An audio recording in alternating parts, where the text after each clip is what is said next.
All right, so we've started recording, and now I am going to get started with uh, the stacks tutorial.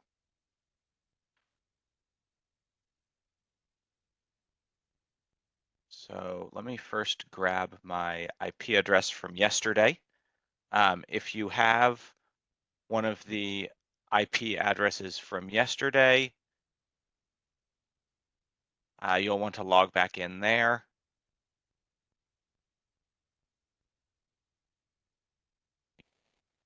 Get my screen share going.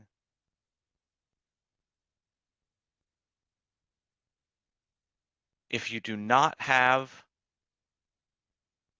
one of the um, logins from yesterday, if you go to slack.spack.io and join the tutorial channel, there's a link that is pinned in that channel to a spreadsheet where you can grab a square of the spreadsheet. The row will be your IP address. The column will be both your login name and your password. The scripts, which I have open on the left here, are available at spacktutorial.readthedocs.io, and I'm now navigated into the stacks tutorial.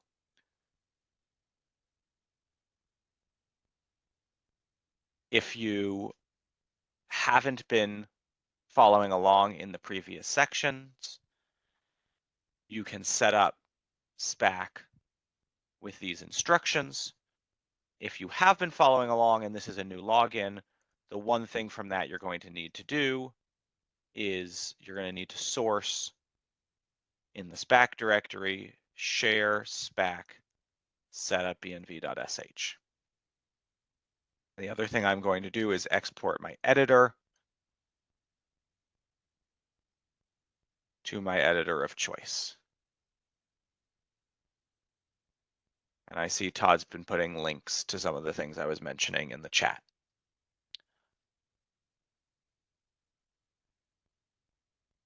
All right. Once we've done that, we're ready to move on to actually talking about Spack stacks. I see there's a chat to increase the size of the terminal. I can do that.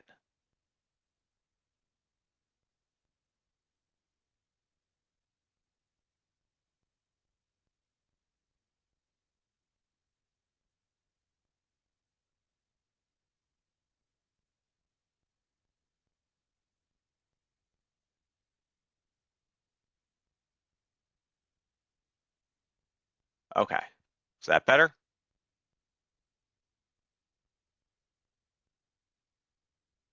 All right, so if we can remember all the way back to yesterday morning, we talked a fair bit about Spack environments. And Tammy went through the environment section of the tutorial and told you all about how to create a Spack environment and use it to manage a coherent set of packages.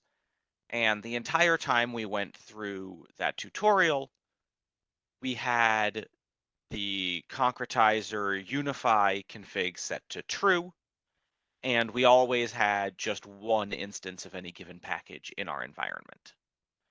So when we talk about Spack stacks, really what we're talking about is another way of using Spack environments to manage large swaths of software, the sort of thing that you might deploy from a site facilities perspective.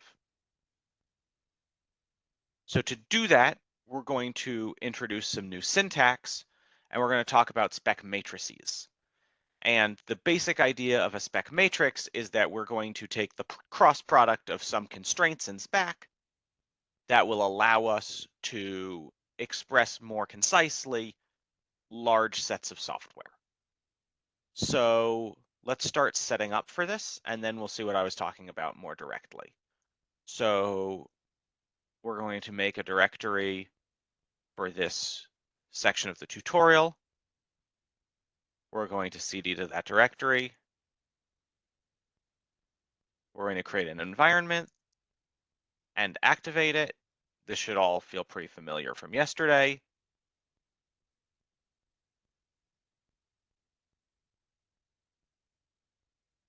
And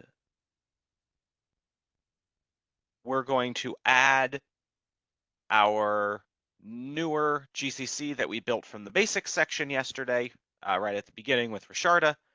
We're going to add that to our environment. We are going to run Spack env view disable to turn off the view. And we're going to run Spack config edit to bring up our environment. Okay, and so we'll see pretty much what we expected. There's our GCC, it's added to our environment. We've turned the view off. And the reason we've turned the view off is that the default view puts everything into a single prefix, and if we have more than one of the same package, that's going to fail. And we'll come back later in this section and bring the view back in and show how we can configure more complicated views. So for right now, we're just going to stick with this. We're going to say spack concretize -f and spack install. So we're just getting our GCC installed. It's part of our environment. And then the next thing we'll do is, just like we did in the basics section, we will add this compiler to our environment, or to our compiler config, sorry.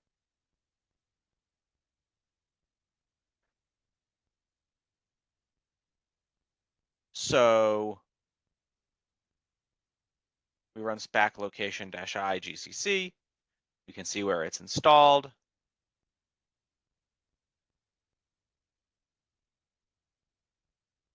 And there we go, we've added it to our config.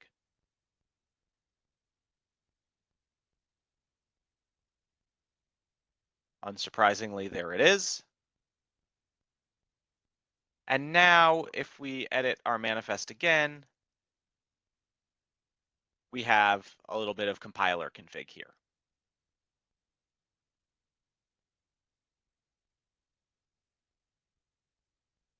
So bootstrapping with a compiler in Spack is currently an iterative process like this, where we have to first install the compiler, then set up the config for it, and then we can use it to install things. In the future, we'll make that a little smoother. But for now, let's move on to talking about spec matrices, because that's the main point we're going to talk about for this section. So we're going to set up a matrix instead of a spec. We're going to use netlib scale-pack.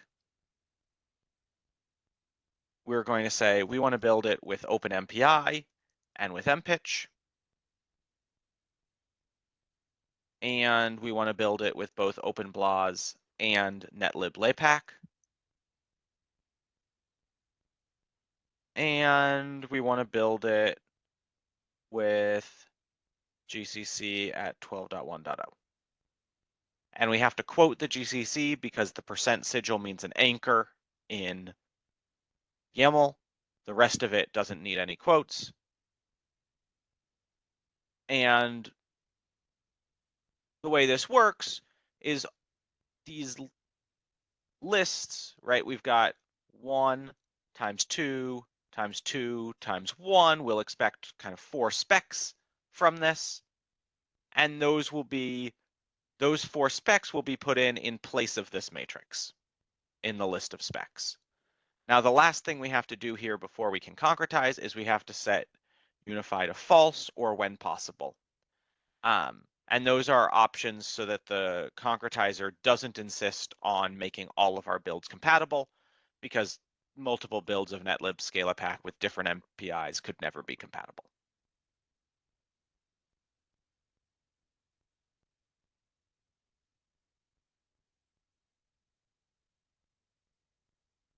All right. So we're going to close out of our manifest, and now we're going to say Spack concretize again. So I mentioned we could use unification false or unification when possible. What's the difference between them? With unification false, we just separately concretize each root spec of the environment. With unification when possible, the concretizer is going to minimize the differences among their dependencies. So it's still considering the whole environment, but it's allowing it to differ where necessary to build all of the root specs that we specified. We could use either.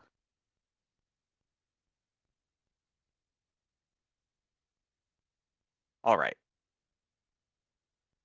We can now run Spack find-c, which shows the concrete roots if we want to, and we can see exactly the 5 concrete roots we would expect, our compiler, and 4 different configurations of netlib scalar pack. If we edit our manifest again, though, we might have more software that we want to build than just that. We have some packages that depend on MPI, and we want to build those with 2 different MPI implementations. And we have some packages that don't, but do depend on BLAS or LAPACK. As our example, we'll use PySciPy. And we want to build those with both OpenBLAS and netlib LAPACK. And we can also exclude values. So here we'll exclude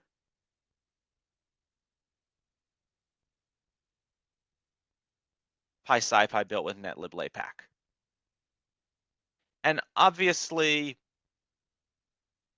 in a real use case, if this was all we wanted to build, we wouldn't bother with the matrix, because after we exclude netlib LAPACK, there's only one PySciPy here. But we can demonstrate it this way with only one spec. You can imagine there could be more specs in this PySciPy list.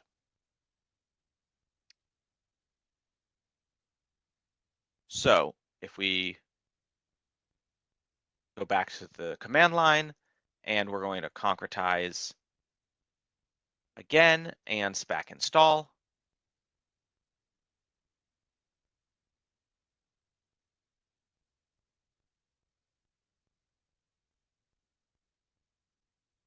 And Spack's going to add one more root spec to our environment. That's PySciPy built with OpenBLAS.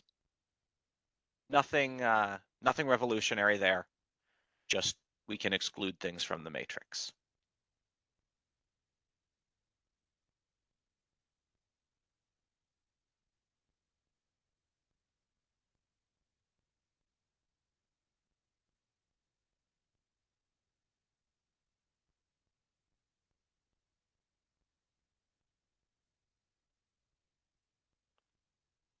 And so now we're getting our SciPy install.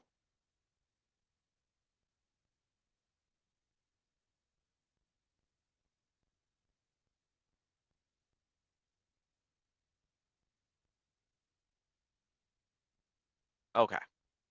So now we run Spack find-c. Again, lots of installed packages, but up here, the concretized roots, we see exactly what we would expect. So let's look at our manifest again.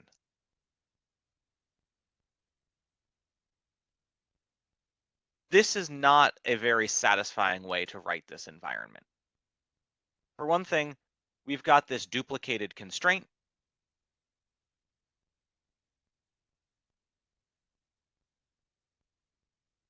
We really probably want another duplicated constraint here to make sure we're using the right the right PySciPy. Right? This isn't pretty. So let's clean this environment up a bit.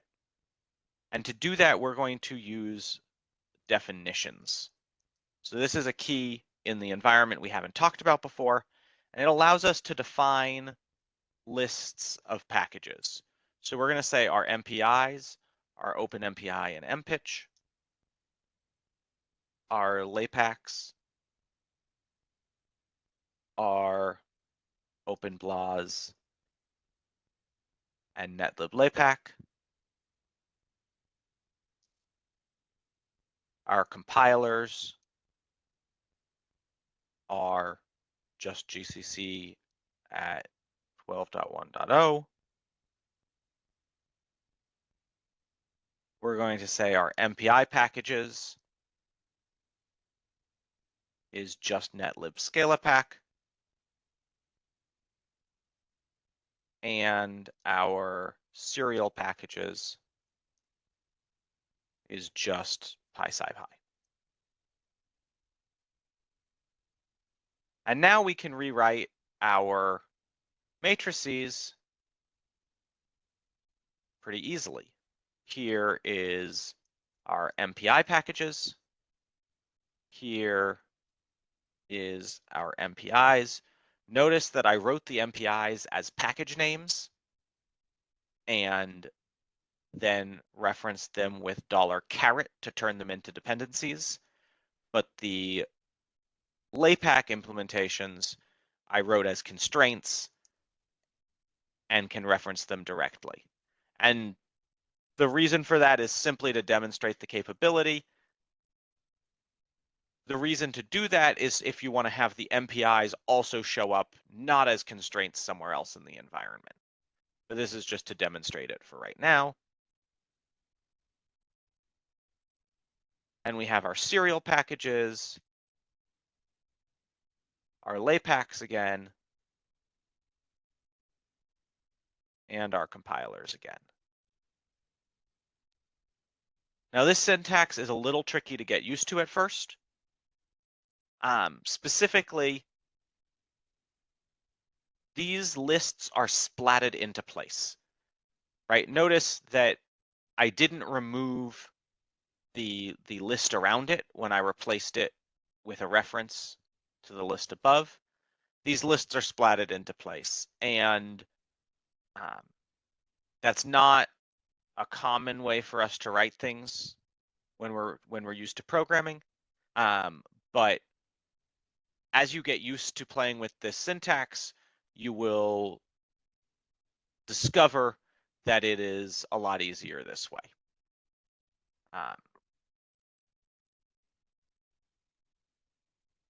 So here we've got an environment that is exactly the same as what we most recently concretized. We've just changed how we write it. So that's nice and all, but let's also change our environment up a little bit. We often have some packages that we want to use in one setting and some packages that we want to use in another.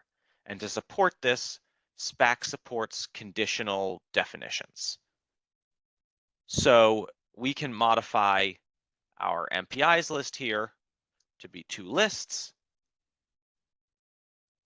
And I still haven't changed the environment at all. Any lists that we have in the definitions section, if it has the same name, they get concatenated.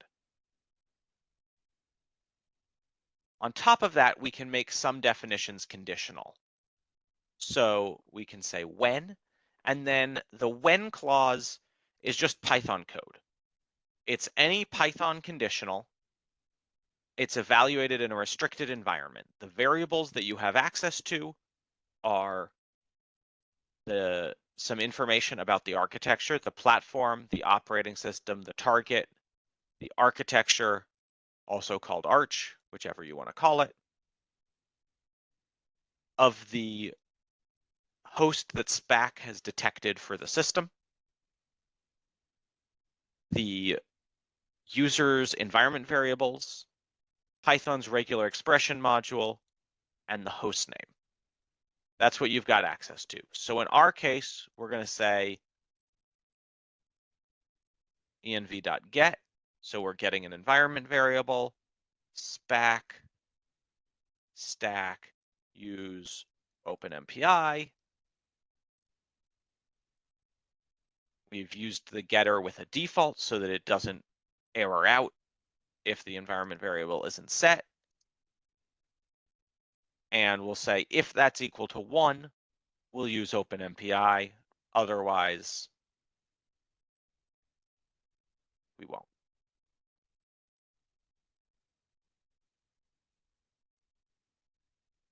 Okay. So now we've got an environment that if we set this variable, it will be exactly the same as what we've done before. But if we don't set this variable, we will only build netlib/lapack with mpitch, not with openMPI. So let's try that out.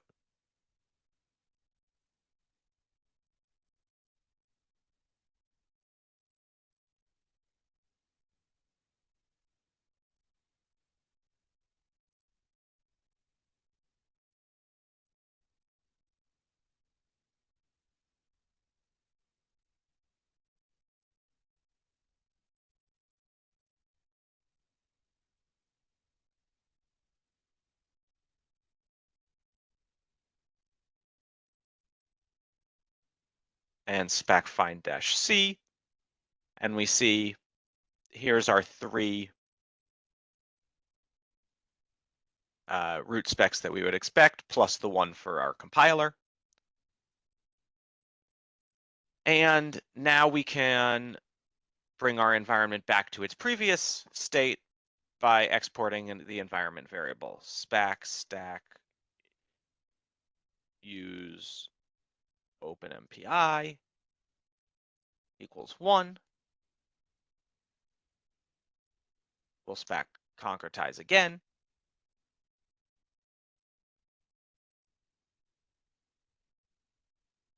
And we'll run Spack find-c again after that.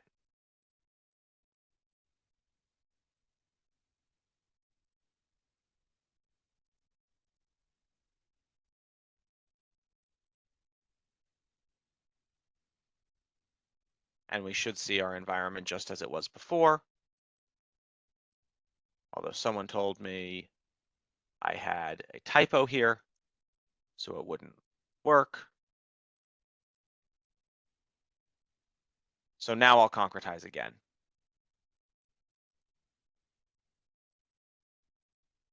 And you can see when we're concretizing separately, Spack will actually spin up separate threads to do the separate concretizations because they don't have to all be done together.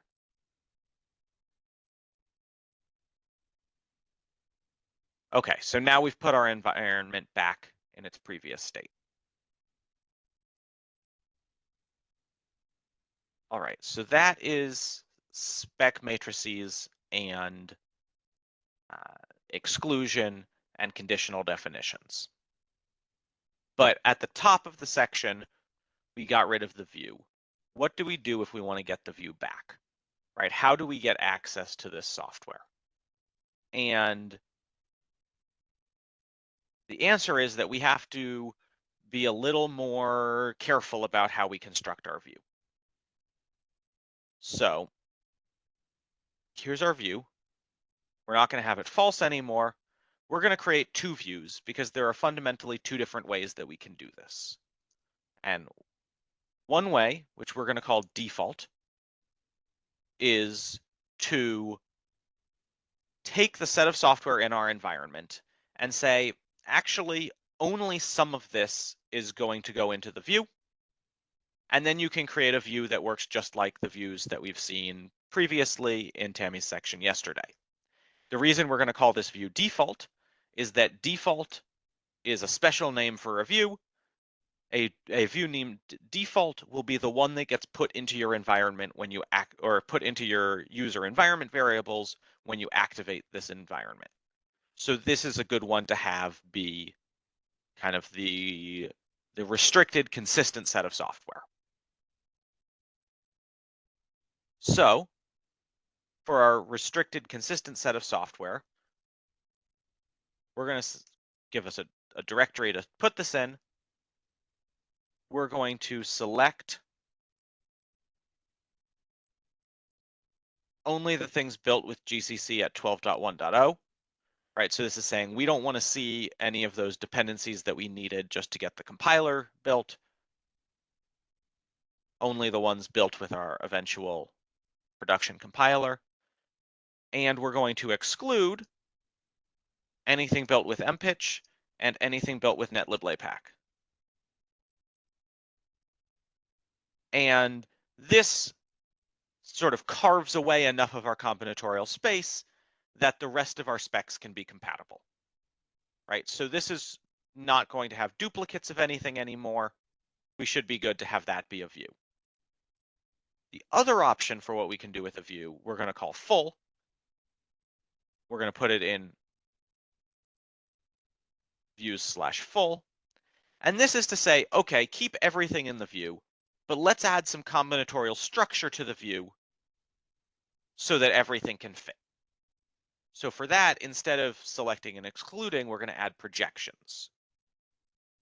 So the default projection for a view is what we've seen before. Everything gets put into the root.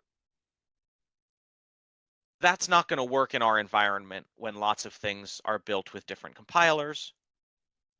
So for most things, we're going to need to create a subdirectory based on the compiler name and version that it was built with. And all is a special key in a projection that says any spec that matches this gets this value.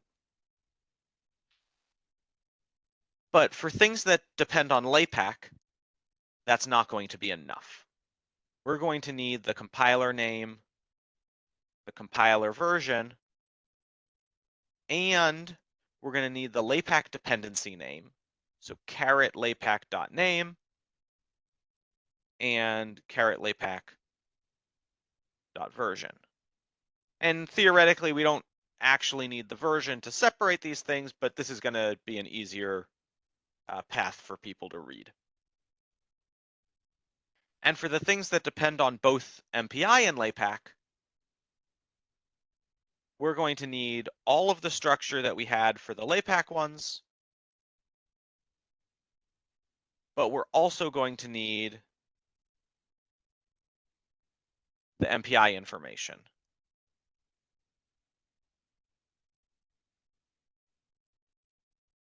Okay, so now that we've set that up, let me explain a little bit more what's going on here. The way that these projections are used, for each spec, we go through the dictionary in order, and we say, okay, does it satisfy this spec? Does PySciPy satisfy depends on MPI and LAPACK? No. Okay, ignore this one. Does it satisfy depends on LAPACK? Yes. Okay, we're going to use this string. We're going to format it with our spec. So we're going to replace it in our PySciPy case. It would be GCC-12.1.0/openblas dash and then whatever our openblas version was. And then we're going to take the root of our view. We're going to concatenate, or we're going to join it with the directory that we came up with from this projection. And that's going to be the directory that we put our SciPy binaries in as part of this view.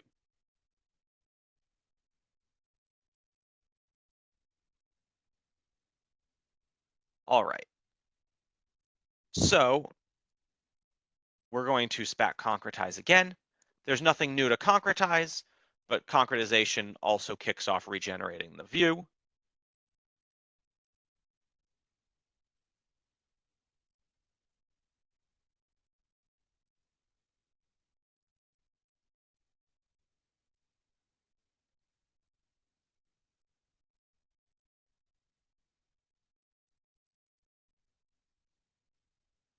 And I have a typo here. It's the MPI dependency, not the MPI attribute of the spec. So I will regenerate the views again. All right, and now we can look in views/default, and we've got a straightforward Unix prefix. It's got all the directories we would expect. We can look in lib, and we can see, okay, we've got some things from MPI, we've got some things from zlib, we've got some things from LAPACK, right? Exactly the sort of thing we would expect. And then we can look at the full view, and we've got separate directories for our different compilers. We look in our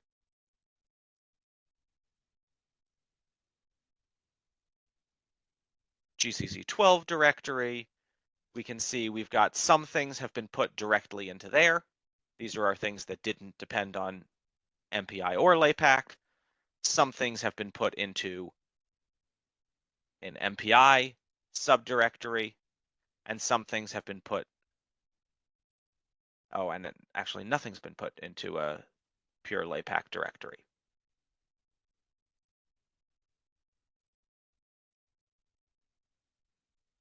All right, so there's one more thing we might want to do with the view, and that is to change the link policy from linking everything to linking just the roots. So we'll do that for the default view, but not for the full view.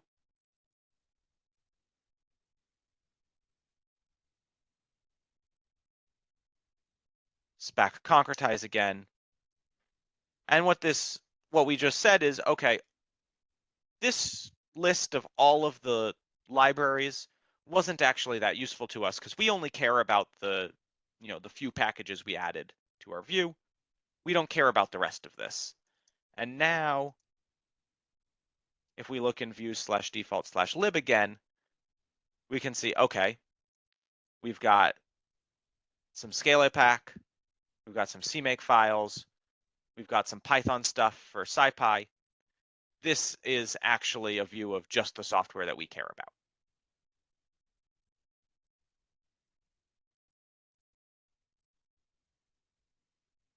All right. Now, the last thing that we're going to talk about for Spack stacks is configuring module files. So Spack can generate module files for anything that you install.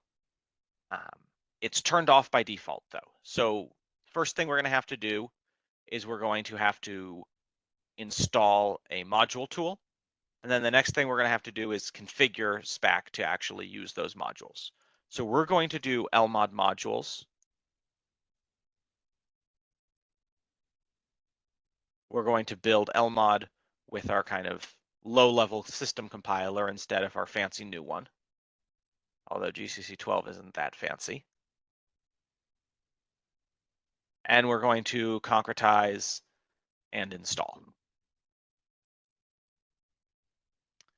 So we like lmod because of the way it handles combinatorial module files. It meshes nicely with Spack, but you can also generate Tcl modules with Spack as well. And if you want to see more details of this, you can look at the full module tutorial.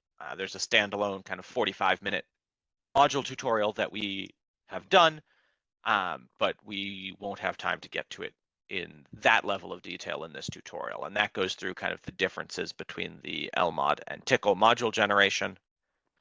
So lmod has installed. If we source the lmod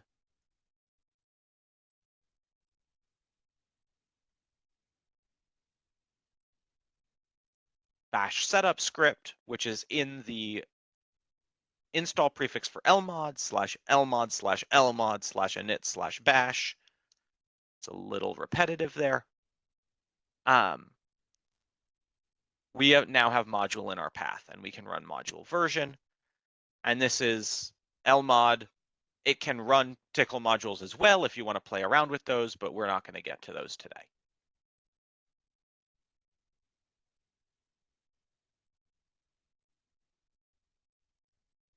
All right, so now let's get back into our environment. Spack config edit. I'm going to come all the way to the bottom here, and we're going to add a module section.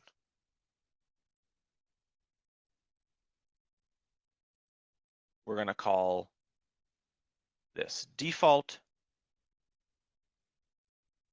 and we're going to enable lmod. We're going to say for lmod, put the modules in a subdirectory called modules. We could put an absolute path in there as well, but relative paths will be relative to our environment. And for our lmod config, we are going to set up an lmod hierarchy. If you're not familiar with lmod, we'll play with this hierarchy a bit. You'll see what I'm talking about, but basically this is going to control which modules are available when, right? In lmod, you don't have access to your modules or to most of your modules until you load a compiler that they were built with. Then you can load the MPI, then the things built with MPI become available, etc.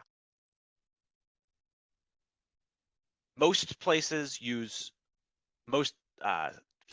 use just compiler and MPI in their lmod hierarchy, but with Spack and the level of combinatorial builds that we do, it often makes sense to include other virtual packages as well. In our case, we're including Laypack. So now, save that. Yes, the compiler is an implied level in the hierarchy. And you'll see that Spack is actually going to come modify this config for us to show some more things about the compiler as well. So we're going to Spack module lmod refresh. And it's going to say, do you really want to generate modules for all of these things? We're going to say yes.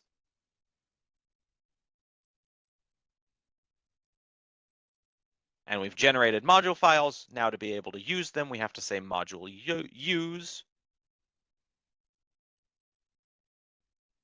And we put them in modules. Spack modules are always set in an architecture-specific directory. And because it's lmod, the core modules go in core. Those are the ones that you start off using. Okay. So now if we say module avail, here's all of the modules in core. Right, this is everything that was built with our core compilers. And you see that's quite a lot, right? It's all the things that were necessary to build GCC and lmod. And now if we module load GCC,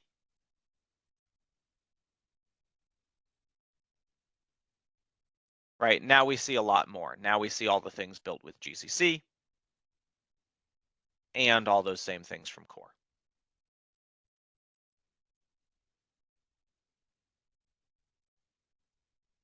Okay, so this is great, except that this isn't actually what we want from a module view. There's a couple issues.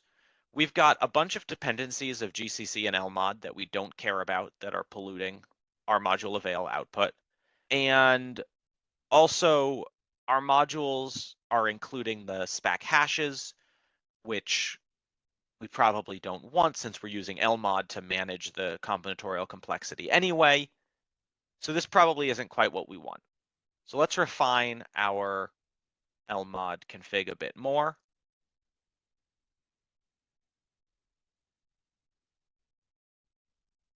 So you can see here,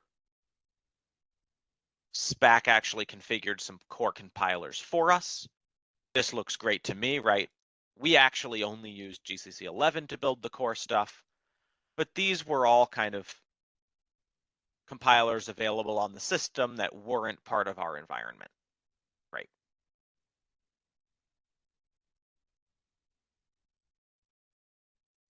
Now we're going to add hash length 0. So we don't want to generate hashes.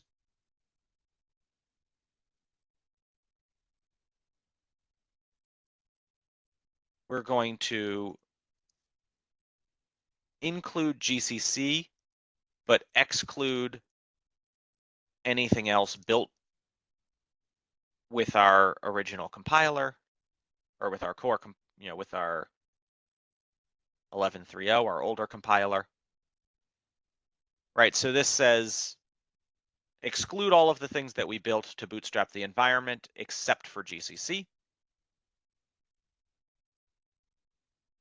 And then for everything in our environment, we want to modify the way the modules are generated a little bit.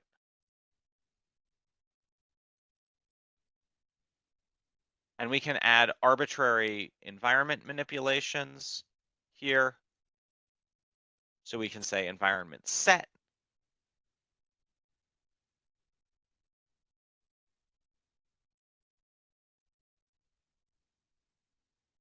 And we're going to say name underscore root and set it to prefix. And this is using pretty much the same syntax that we used for setting the projections when we were working on the view. But in this case, the keys here are converted to all uppercase as environment variables. So this is going to be the name of the spec underscore root for every package, and it's just going to show the prefix for that package. Then we've also got a little bit of OpenMPI specific configuration that we want.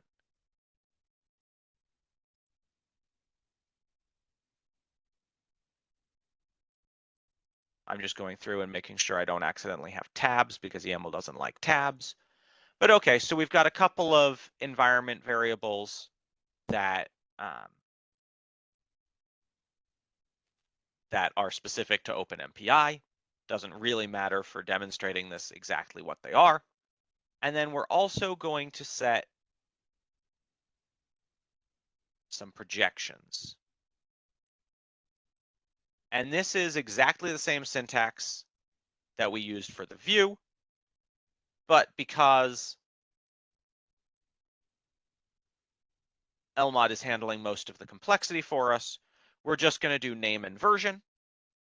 And we're going to use a slash because that's better for modules than a dash, right? Because with a slash, then you can reference it just by name instead of having to reference the version every time, but you can use the version if you want to be more specific.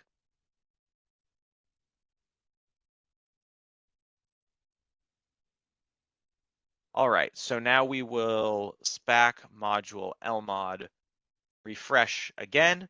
We're going to run with -- delete tree. This is kind of like Spack concretize -f. If you want to get rid of the old ones, in addition to regenerating the ones that you happen to still be interested in, you have to explicitly delete them. And we'll say -y, we really mean it. And after all that work, I still have a tab somewhere in here.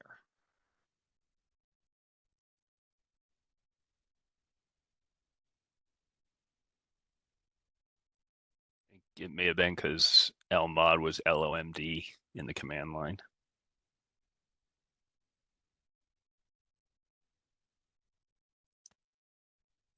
There we go.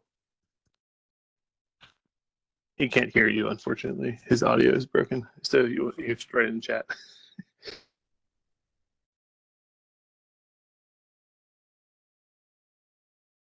And I hear some folks talking, hopefully correcting my error. If you have questions, please put them in the chat because my audio is completely broken for being able to hear what you're saying.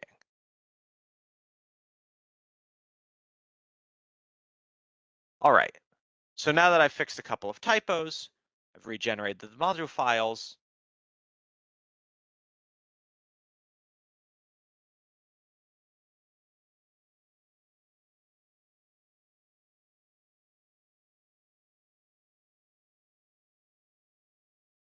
And we run module list, right? We've got some inactive modules because these modules don't actually exist anymore. We had them loaded earlier.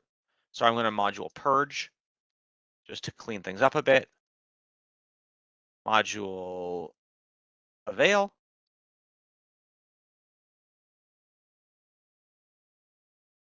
And okay, so I've still got GCC loaded.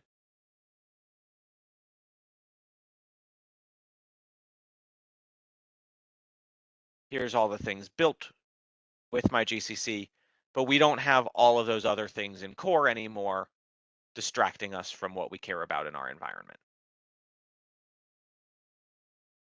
Now, if we module load OpenMPI, OpenBLAS, netlib scalapack, and scipy,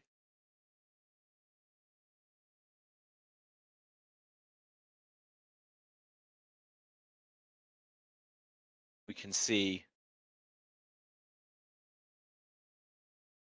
now we've exposed a lot more of our modules. And if we module load mpitch, we can see lmod will swap out OpenMPI for mpitch, and we'll see we get a new netlib scalapack because of it, because netlib scalapack depends on it. If we run module load netlib laypack, we're going to see the same thing, right? We automatically replace OpenBLAS with netlib laypack, and we reload netlib scalapack again.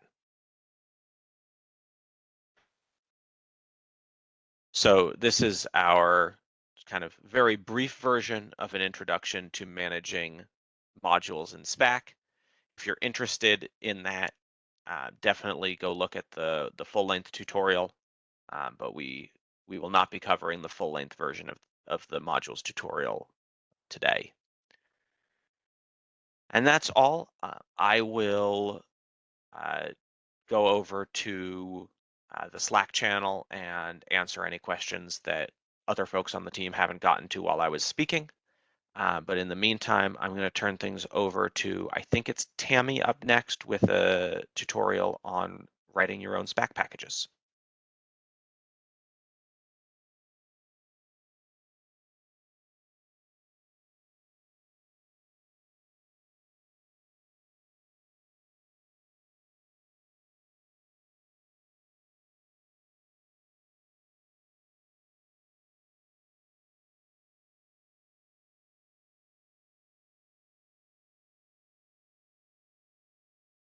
Hey, Tammy, we can't hear you.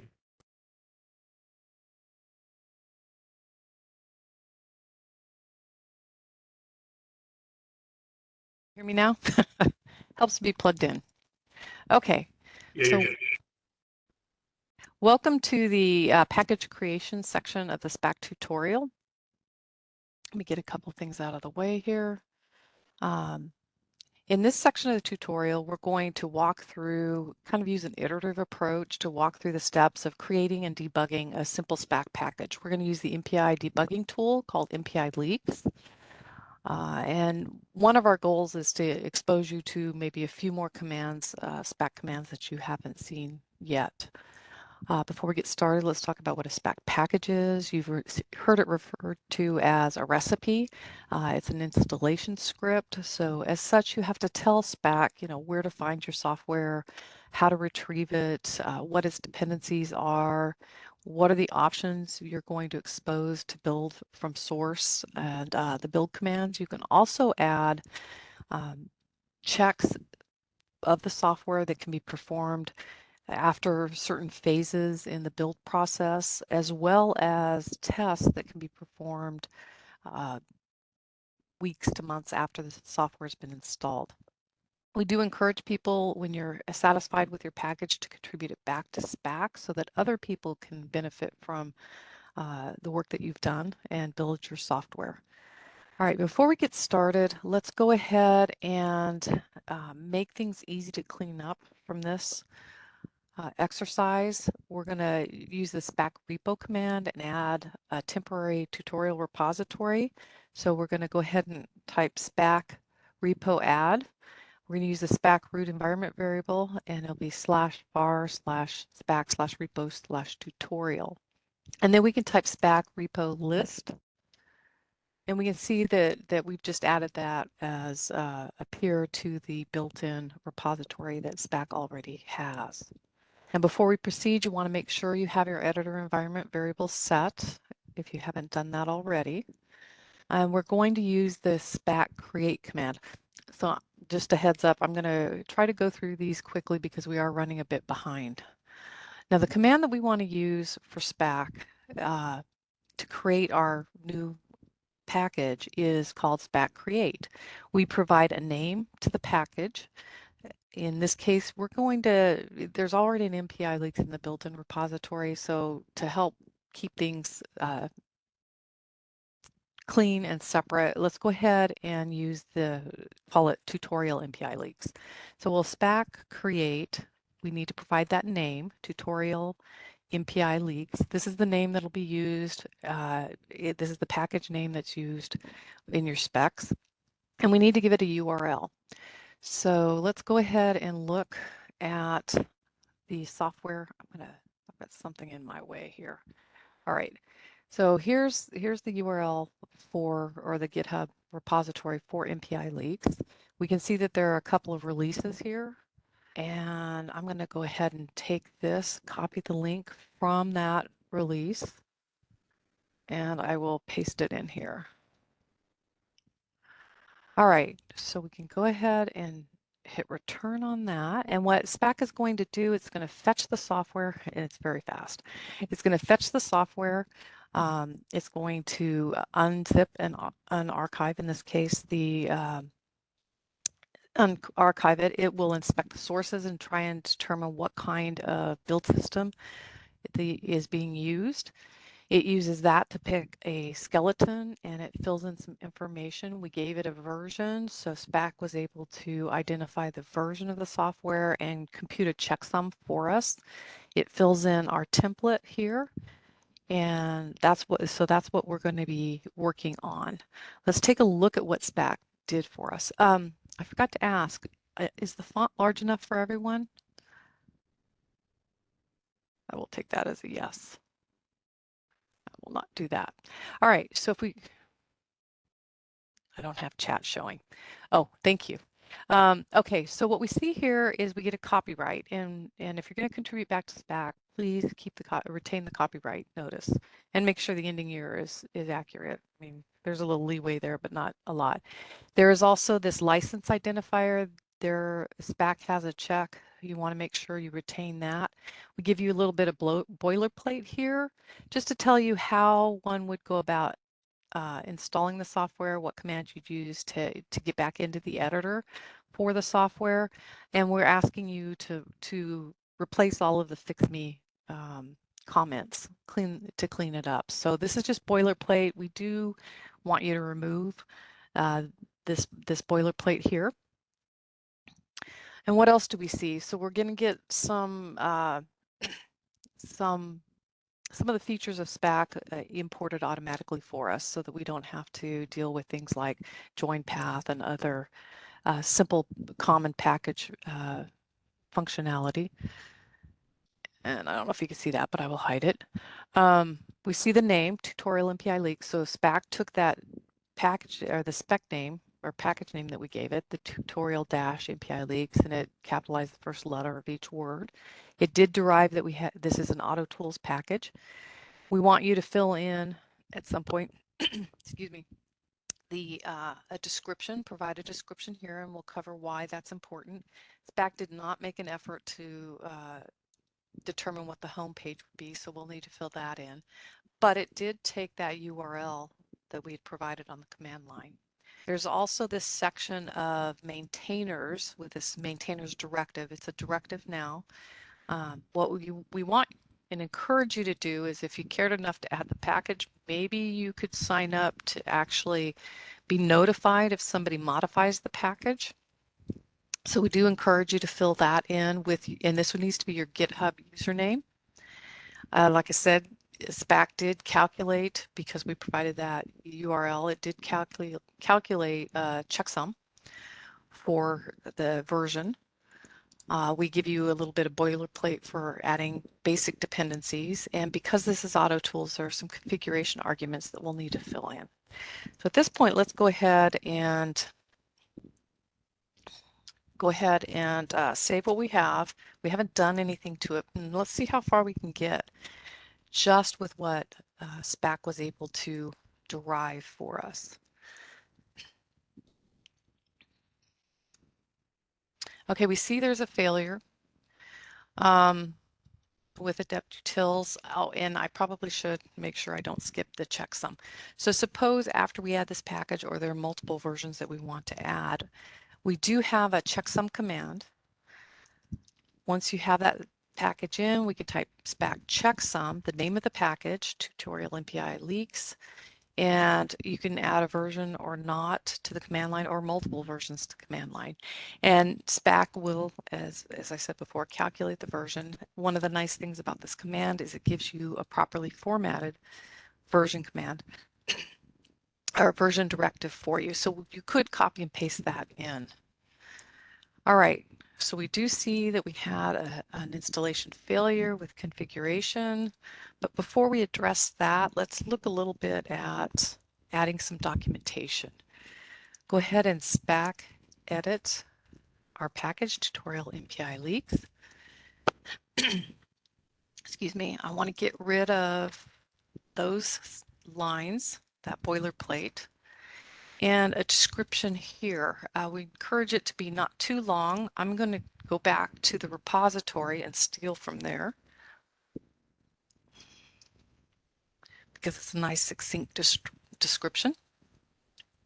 And then we also have, bring that up, the URL. If you look at the website, I am not seeing anything here indicating that there is any other place I can look for documentation, so I'll just take the GitHub URL.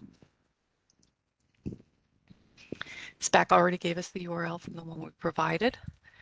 And then the maintainers, I will just add myself to it. Don't have to do anything with the version. Let's stop there and go ahead and see what we have here. And why did we do that? Well, we did that because if somebody wants to get more information on your package, they can type the Spack info command and type the name of the package, MPI leaks. And we see that we see the Auto Tools package, the name of the package here, that description we just added in our home page. We can also see the version that we have in the package and the fact that we've got the checksum, so we've got the safe version. Because it's an Auto Tools package, one of the more recent changes to Spack is to support multiple build systems. So there is a build system variant that we're getting that's set to Auto Tools, and we're inheriting GNU config from the Auto Tools package. We don't have any run or link dependencies or any of our own build dependencies at this point. So let's go ahead and add some dependencies. Spack edit MPI leaks. Oh, sorry. Tutorial MPI leaks, all one. All right. So, well, how would we know what the dependencies are? We can look back at that package. Suppose we didn't write MPI leaks, because I certainly didn't. Well, we know it has something to do with MPI, so we'll definitely have to have MPI in it. And try not to pay too much attention to this, but we can also see here that adept utils and call path are important. And let's leave it at that. We won't look too closely at that at this point. All right, so let's go ahead and add the dependencies. Now, as we mentioned before, MPI is, excuse me, MPI is a virtual package, which leaves, we're assuming that MPI leaks can support any implementation of MPI of the message passing interface. So any package that implements that implements MPI. And that's why we're just depending on the virtual package here. And then we depends on adept utils and depends on, and I have a typo, call path. Okay. Important to mention the, like I said, OpenMPI. What am I getting? Is anyone on the Spack channel? Oh, yeah, I don't know about that at this point. All right, so we have the dependencies. I could check. I do not know. I'm just looking at the very bottom one. I don't think we have build to or buck to build systems. Okay, covered that. Now let's just go start with that. And like I said, pretend we didn't pay very much attention to that nice documentation about the arguments to configure and see how far we can get. Spack install tutorial MPI leaks. Now this is going to take a while. What is happening as we've seen multiple times, Spack is going through and resolving the dependencies, trying to figure out what the dependencies are, what their dependencies are, what options, what versions to use, what options to build with. And so we get it coming back and we can see, all right, it's building boost and a number of other, all right, we can see adept utils is showing up, call path, tutorial MPI leaks, and where is my MPI? Okay, that should be pretty close here. So we can see that Spack chose OpenMPI. Part of that is OpenMPI is the default MPI implementation according to configuration. So if you have it configured to something else, then Spack would pick that. We're having that same issue about unable to locate the installation. Now, suppose it was something else going on here, something not quite so straightforward, and we actually need to debug the build. What we can do is Spack does give us this build log we can look at. So we can cat the build log. Not any additional information that's useful here, but that can be a good place to look because you get the entire build log. That build log directory is also basically this, I should say, this build log is living in a directory that is that build stage directory of Spack. So we could CD into that and look at things. Or because we're freshly using this package and trying to build it, we can use Spack CD tutorial MPI leaks, and it will take us directly to that build stage directory and the Spack source subdirectory under it. Now it's not enough to move to the build stage directory.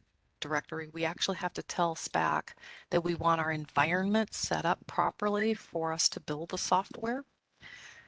So maybe I should have CD'd in the interest of time. There we go. Okay. We can see what directory we're in. And if we look here, we can see that this is basically the results of expanding the archive file. Again, we need to get that environment set up for us. So we'll use Spack build env, the name of the package, so tutorial MPI leaks. And we need to give it a shell to spawn because Spack is going to spawn a shell for us with the environment properly set up for the build, or at least how we've told it to set up for the build. Keep looking at the time, trying to see how far we have. Okay, so one of the things that we can do once we get in there is we could repeat the configuration option, and I shouldn't have eliminated the prefix from it. So if I had not done a clear, we would have been able to look and see that the failure was with the configuration, and we could have copied that install path. So this is the basically the installation prefix here that we could use, and I could have copied that. Like I said, I could have copied it from the earlier failure. But we can run configure So we do see configure here. We could have run that and provide that prefix option because that's the command that Spack was using the last time it failed, get the same error. Fortunately, configure also provides help that is customized to the package, so we can type configure help. And here is, we scroll through this and look at the output, and we can actually see that, oh, if we're using adept utils and call path, we need to provide the path. Now, if we looked at the repository more closely, we would have seen that that was necessary to begin with, but where's the fun in that in terms of learning how to use Spack? So let's exit out of this spawn shell and go ahead and go back to our Spack root directory. I'm going to clear just to get rid of some of that. And let's go ahead and edit our package again. Spack edit tutorial MPI leaks. And let's fill in those arguments. So we're going to go ahead and get this set up. I'm going to change this. I have not modified it to use F strings. We're encouraging people to use F strings now. So this example needs to be cleaned up a little bit. But what we want to do here with an F string capability is it makes it, when you can, it makes it a lot tighter, the code tighter.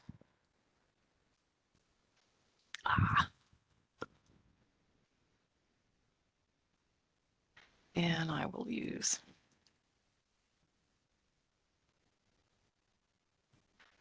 would help if I type. All right, and the other thing, because I'm using the F strings and I'm trying to deal with the black, I should have done this earlier.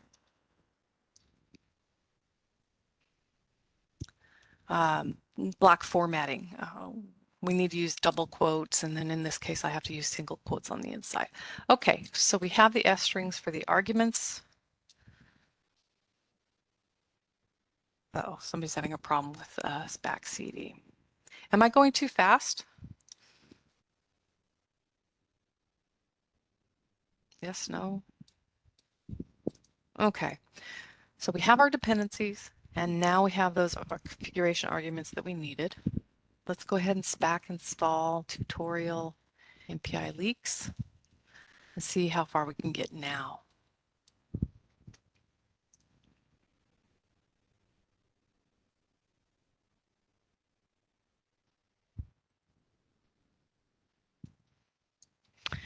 Okay. I'll respond to this post.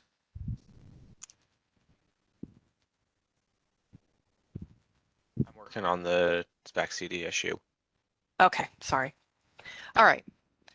So we can see that everything was all, you know, our OpenMPI, adeptutils, callpath, those are already installed. So Spack is going directly to tutorial MPI leaks, and it was successful. So yay, we have our first package that has built. It's built successfully.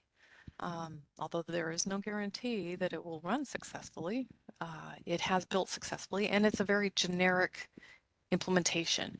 If we actually look at that help again, oh, I'm not in configure help. If we look at the help again, there are other features that we could actually expose. So this gets the idea to the idea of, you know, how much do you put in that build recipe? Well, if I want to be nice and expose some other capabilities through Spack builds, then I probably want to add those build options, and you would add those as variants.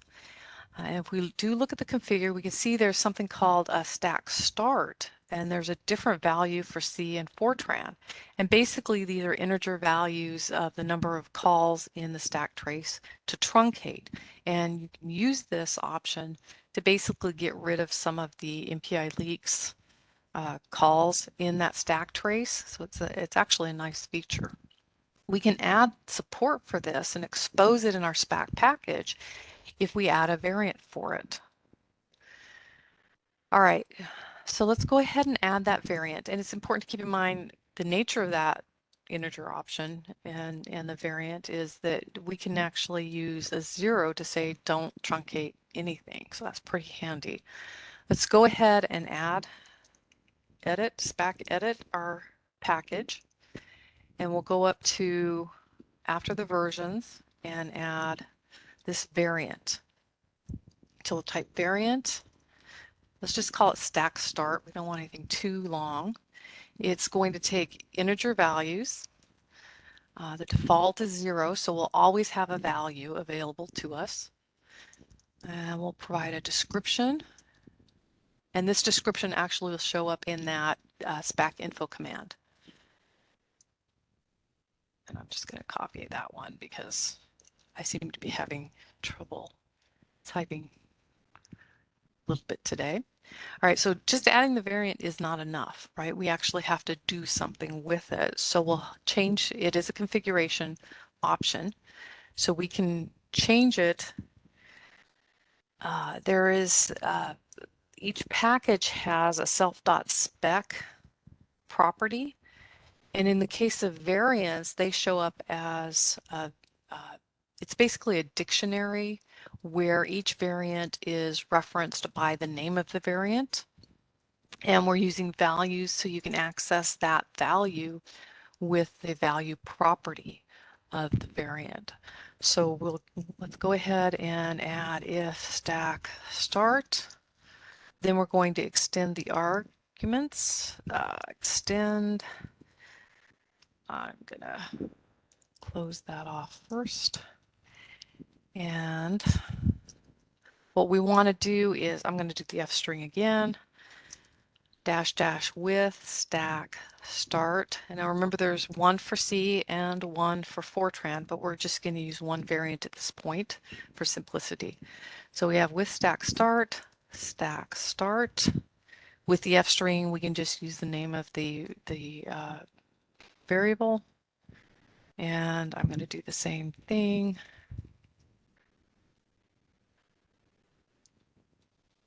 for Fortran. All right, so F strings for that. This should be good to go. Last thing we need. So let's go ahead and install this. But I want to use, just so we can see something useful from this in terms of the commands we're using, I'm going to Spack install verbose or -v tutorial MPI leaks and say stack start equals 4. So this is how I'm providing a value to that variant. Now we're going through the dependency resolution.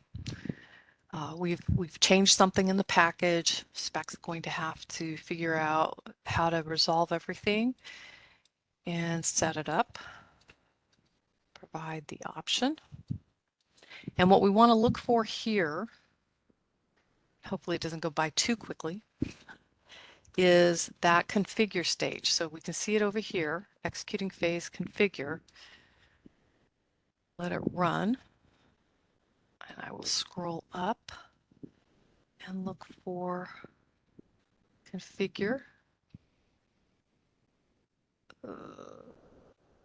There we go.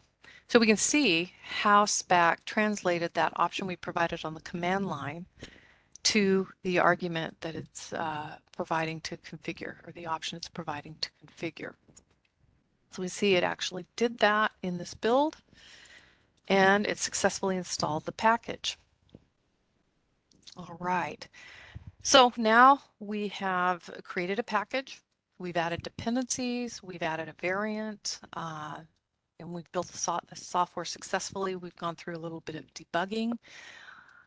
One nice thing that we can do, like I said, just because we can build the software successfully doesn't necessarily mean it was actually, the software will actually work. So we can add tests. And at this point, the simplest test that we can add, there's some documentation on this. I think if you can go to the packaging guide in the documentation, and there's a section on checking and installation. We can add build time tests and standalone tests. And at this point, we're going to look at adding build time tests. The simplest test is tests are the sanity checks. And our option here is we can check for specific files or we can check for directories. And in the interest of time, let's just do a check for a directory. Now, I'm going to go ahead, if we look at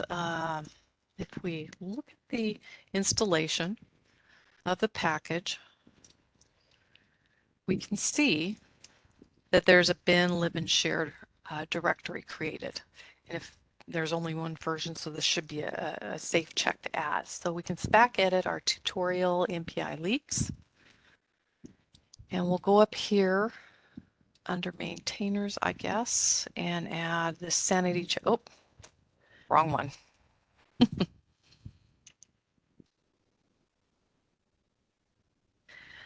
I lost that when I did the other. Okay, so we can add that sanity check of directories. So we are expecting bin, lib, and share to be there, but I'm going to deliberately make a typo and not enter share correctly. Hopefully I have time for this. And let's go ahead and save what we have. I'm going to uninstall all the other versions, MPI leaks real quickly. And then I will Spack install tutorial MPI leaks. But one of the things that I want to add in this case, because I want to run that sanity check, is I need to add the dash test. I only want tutorial MPI leaks, so I'm going to say the option is tutorial root, or sorry, test equals root.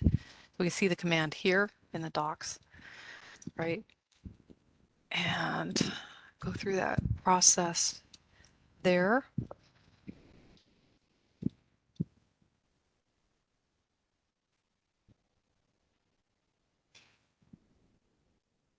Concretization, dependency resolution. Have to go through it every time.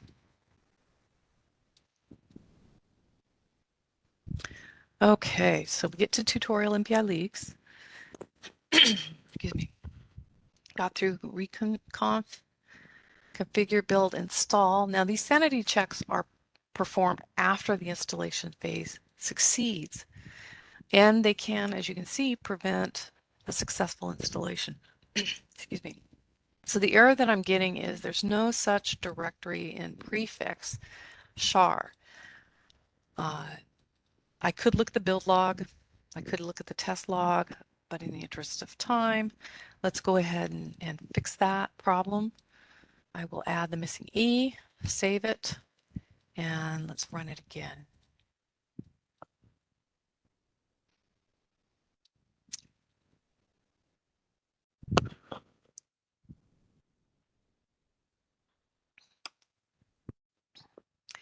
Is everyone keeping up at this point?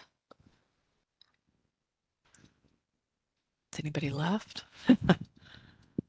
All right, good. Why is the test root? That means the root specs. So if you can Spack install and put multiple specs on the line, on the command line. And by saying root, we're saying we only want, excuse me, those root specs to be tested. We don't want any of the dependencies that are being built tested. Another option, I believe, is all. And you could have every package that's built would be tested. Got it. Does that Thank make you. sense? Yes, thank you. Okay. Excuse me. Okay, so that worked. Yay. Pat yourself on the back. We have just scratched the surface of what can be done. There's a lot more. You can feel free to look at any of our over 7,100 packages that are in the built-in packages. We can also add our own post-install phase tests. We can also add standalone tests. This is documented more, like I said, in checking and installation. Don't have time though for that. Let's go ahead and quickly just cover some of the things you might want to use, not only in the tests, but also, in the standalone tests, you might also need for a build. As I mentioned before, there's this spec property, and you can ask a lot more questions of it. You can ask, you want to use, if you're checking versions or version ranges, you want to use this satisfies method. So you can say self.spec satisfies, and you can put, at some version, and if you have the colon there, it says after it, it's from version 1.1 on. You can also use this self-spec satisfies for checking what compiler was used. In this case, was the compiler used to build my software at anything up to GCC 5.0.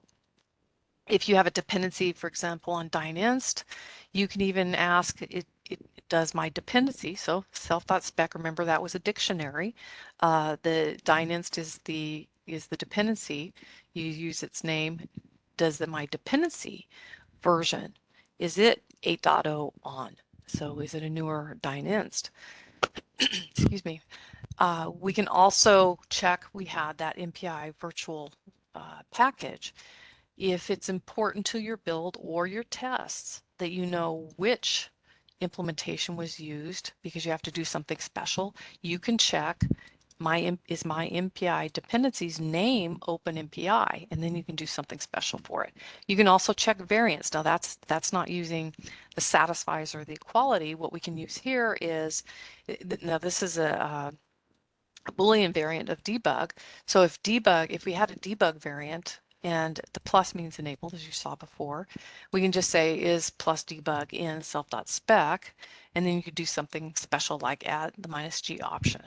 So there's a lot more that you can do with, to basically customize your build recipe, your test recipes. I want to touch real quick. I know we're running kind of late here. I'll try to be fast, but there are also No worries on the timing. We've got plenty of time to catch up in the next section. Oh, okay. Well, I think we're supposed to have a break at 9:30, so I didn't know. So we do have a more recent addition to Spack is multiple build systems, because people had packages where they were using one version. So here's an example: Uncrustify. It was using Auto Tools, and then they converted to CMake. So the Spack now has support for multiple build systems, and what you can do here, instead of, originally it was inheriting from the AutoTools package, what they've done is they've added the CMake package. So your Uncrustify now inherits from both, depending on the version, and it has this build system directory with conditionals, and it says CMake, which is the name of the package. It's the name of the package that has CMake package defined in it. CMake is the build system to use when, in this case, it's at version 0.64 on, and to use the AutoTools build system for versions up to 0.63, with the default being CMake, and the default is whatever the latest version is, right? And you can use that, the Win Context Manager, with this build system variant. Basically, we did see it was a variant, right? You may recall. So we can say, if I'm building with the CMake package, then I'm going to depend, maybe I depend on some version of CMake on, and you can customize those dependencies in your package that way. Dependencies and whatever else. Variants, you can also use that for the Win directive for any number of features. Let's see. Now, the other thing that's relevant to this is that by having the multiple build systems, there are builder classes associated with that. So we have CMake has its own builder, and the CMake arguments method is coming from that, and then the AutoTools builder, the configure arguments. These are hooks basically that you have to fill in for your packages. There's a little bit more to the builder. I think we're still working through some of the issues, especially as they relate to testing. When you start adding builders, I think we need to document more and work through some of the issues. But the main thing is that if you can still have one package file in Spack and be able to use, as your software evolves over time, even if you change build systems, you can actually, still use that same package and modify it and update it accordingly. All right. And that's pretty much it. I do want to, especially if you're not using the AWS instance, we can go ahead and clean up at this point. What we can do is uninstall the packages that we have. Using Spack uninstall, we want to say -A for all and the Y for answering yes to all of the prompts. All of the are you sure you want to remove. Let's go ahead and remove the temporary tutorial repository because there are no others, I believe, that use it. And we can clean up further by removing that directory that we had created. I don't know if you remember the Spack repo list output. And just go ahead and remove that. And now your Spack installation or instance should be clean. All right, that's pretty much all I have for this section. We do have a final section at the end or subsection at the end for more information, how to check an installation. So this is the link to that, to the documentation I had on checking an installation. There, you can customize package-related environments, so retrieving library information, modifying the build environment. We do have some documentation on that. There's more information on build systems. That was one of the things that I didn't bring up. Although I have a tab for that, and the build systems tutorial section, I don't think we're getting to that. Multiple build systems, so a number of links. Another thing to keep in mind, though, that can really help people is making your package externally discoverable. So if it's already installed and you're generating binaries, and you want to make it available for people to, Spack external find, especially if it's commonly installed on a system, you can actually modify your package so that it can be, Spack can use Spack external find and actually find your software, and if you make it sophisticated enough, determine what variants you might have used. So that's all I have. Thank you very much for your time. And I think that's the stop sharing. Are there any more questions?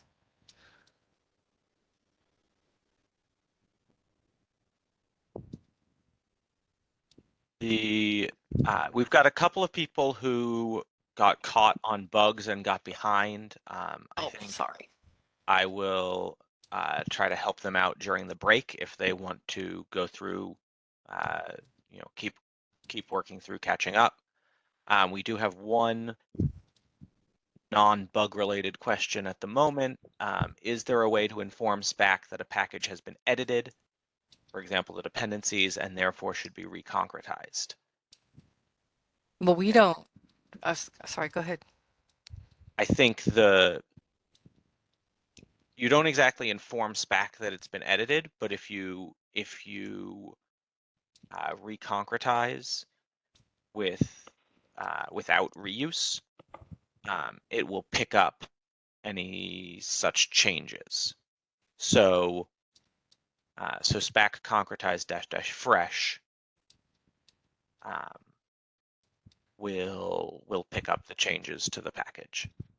Yeah, I'm kind of curious about what you mean by the dependencies. I mean, when we were working through that, as we added dependencies and ran Spack install, certainly Spack install is going to look at the package and figure out, oh, we've added some dependencies now, right? Or if you change.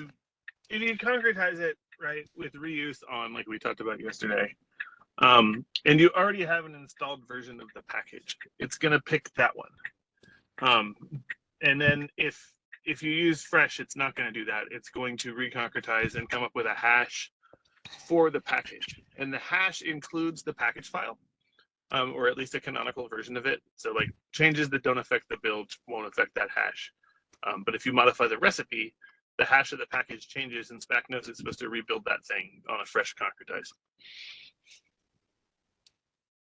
Okay, like right now, it seemed to be rebuilding just fine, but then I changed, went from an unspecified version of one of the dependencies.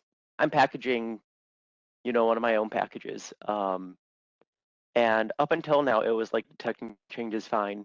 But at least when I went from an unspecified version to a specified version, it's still going, it's not reconcretizing, and therefore it's using like a newer version of that unspecified dependency than specification that I just provided to it. Yeah, so you would need to do a Spack concretize -- fresh -- force to get the new information in that case. Okay. Thank you. You can remember that fairly easily. That yeah, if you're having trouble getting it to pick up something, it's -F -U, or you can just write -FU, and it makes it easier to remember if you think of it that way. All right, so we're going to go to a break now. We'll keep the break at 30 minutes and rejoin at 10:10 Pacific time.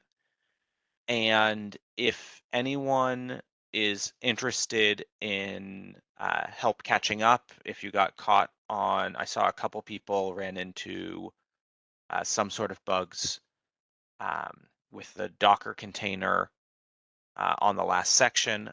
I'm going to pause the recording now during the break, but I can help during the break if anyone is interested in trying to catch back up.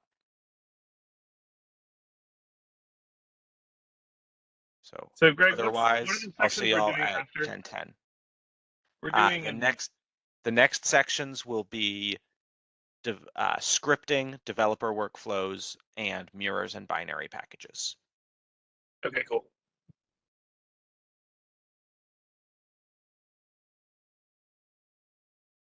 All right, and now that we are back from the break, we're going to have a slight change in the order of the sections for this last hour and 15-minute session. We're going to move the scripting tutorial to the end. So we're going to do developer workflows first, and then we will do the mirrors and binary caches tutorial, and then we will move on to scripting last. So with that said, I am going to start sharing my screen, and we will start with the developer workflows tutorial. So we've got the tutorial setup box at the top. If you haven't been following along to this point, you will want to do this to get started. I would suggest using one of the VMs instead of the Docker container if you don't have it downloaded already, just because the Docker container is very large. If you logged out over the break and logged back in, you'll need to source Spack or source the Spack setup script again, which is this line. I don't need to do that because I've stayed logged in the entire time. And with that, we'll move on to the developer workflows tutorial. So everything that we've done so far with Spack has pulled the source code from online or from a previous download and has built from canonical source associated with a version. And that is great for the things that it's great for, but what it's not great for is for developers. Because as a developer, we don't want publishing our code to be part of the iteration cycle to try out installing it, right? We want to make changes and then install from the local source where we made the changes, iterate in a tight loop, and then after several iterations, commit to GitHub, or cut a new release, create a patch file, whatever it is. So for this tutorial, we're going to look at developing a library and co-developing a library with an application that uses that library. So we are going to pretend that we are all developers of SCR. And SCR is a library used to implement scalable checkpoint restart in applications. It uses high bandwidth file I/O and MPI to do local RAM disk checkpointing. And in part, we're going to use it because it builds quickly and it's used in a proxy application, MaxIO, that also builds quickly. And in part, we're going to use it because I used to develop SCR and therefore was familiar with it to put the tutorial together. So we will start by simply creating an environment with MaxIO and SCR in it. So we are going to make a development environment directory, cd to that directory, spack env create hd dots, spack env activate dash d dot.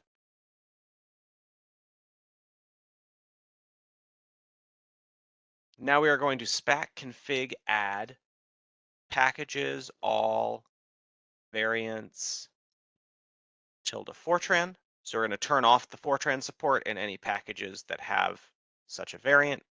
And the reason we do that is that it makes these things build a lot faster so we can demonstrate more in the tutorial. Then we are going to add MaxIO plus SCR to our environment and spack install. All right, so far, nothing new here, right? This is the same thing that we've done in the environments tutorial, in the stacks tutorial. We'll do it again in the build cache tutorial. But once this installs, then we'll be able to move on to setting up a development workflow with this.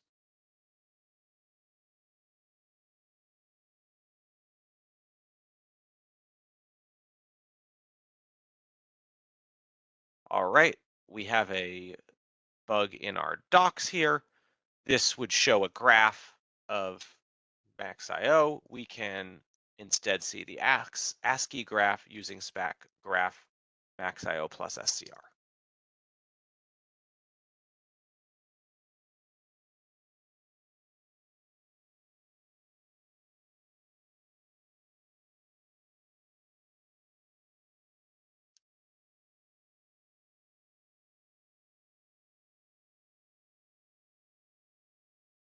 So what are we going to do as developers? Okay, here's our graph came up. Right, we can see there's a lot of things that go into this. MaxIO has maybe 1, 2, 3, 4, 5, 6 top-level dependencies. HDF5 and SCR being big ones. All right, so what does our development cycle look like? Let's say we've found a bug in SCR. We're going to patch this version of SCR and contribute it back as a bug fix. So we will say spack develop SCR at 2.0.0. And one of the key points of the develop command is that you absolutely have to say what version you're dealing with. In the rest of Spack, you can just give a package name and Spack will figure out the version. For development, you have to say what version you're dealing with. And this is because Spack is going to trust you on where the source is. So you're going to have to tell Spack the association between the package and source, or the version and source.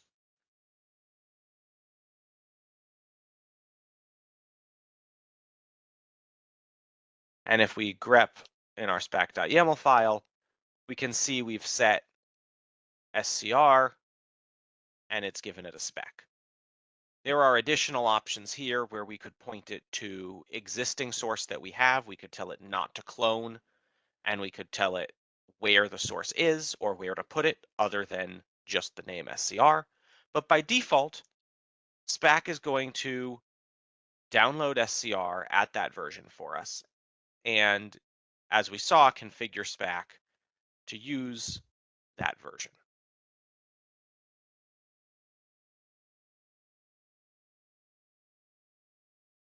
Another thing that you need to do with this is you need to make sure that the thing you want to develop is already part of your environment. In our case, we know it is. We saw that MaxIO had a dependency on it. But just saying spack develop SCR doesn't make sure that we install SCR. It just adds a variant to the SCR in our environment that says, okay, it's built from this local source here. And we'll see that dev path variant when we concretize. And then the last thing is we need to do a force reconcretize to say, throw out what you used to know about how MaxIO and SCR were concretized, because now we've got this additional variant that we're building from local source. So that's Spack concretize-f here.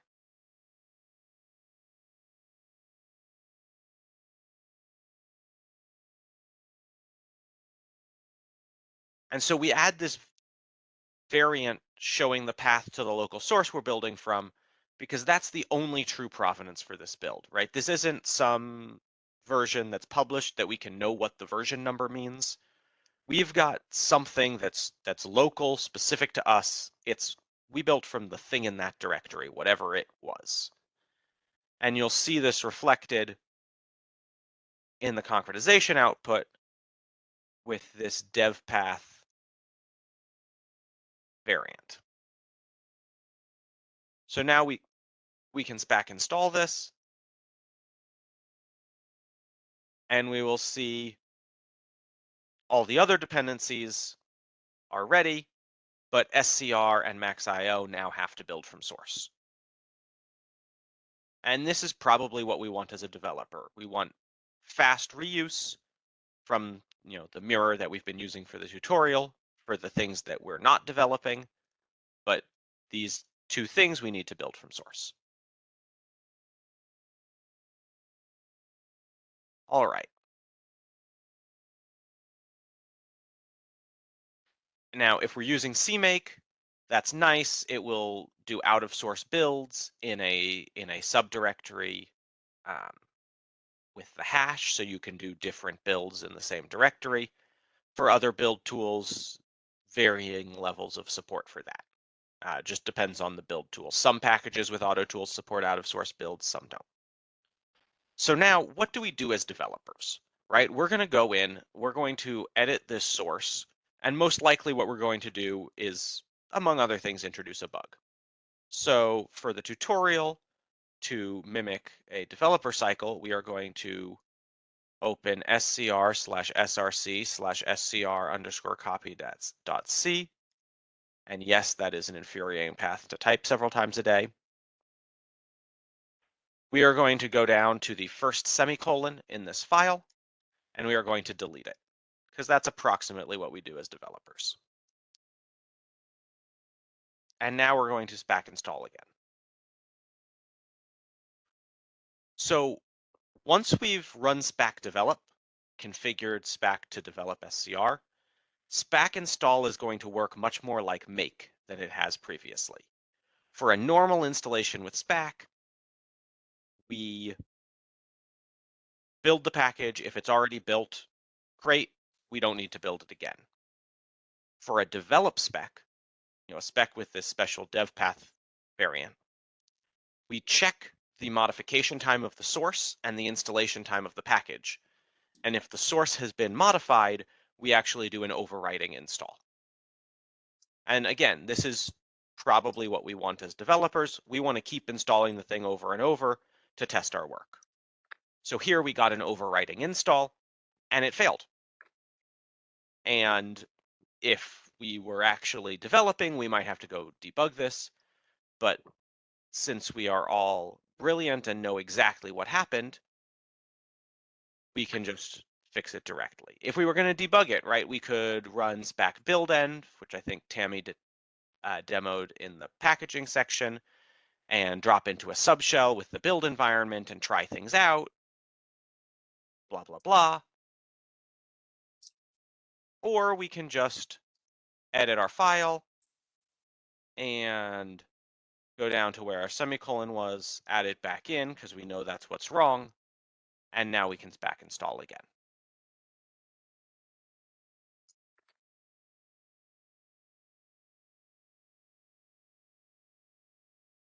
And now we've rebuilt on our new and maybe not improved in our case, but at least working build of SCR.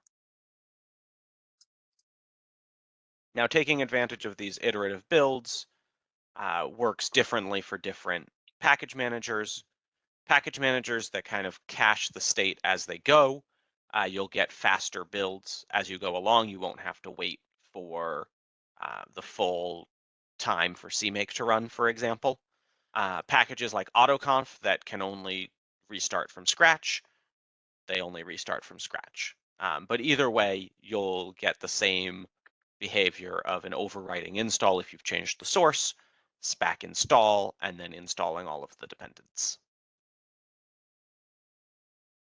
So that's developing a single package. We can also develop multiple packages at the same time. So let's do that as well. Let's say we're making interface changes to SCR that have to be reflected in Max.io also. We could Spack develop Max.io along with SCR. And now we'll see, right now we've also got a directory for Max.io. And remember, anytime we add a develop spec, we need to do a force concretize.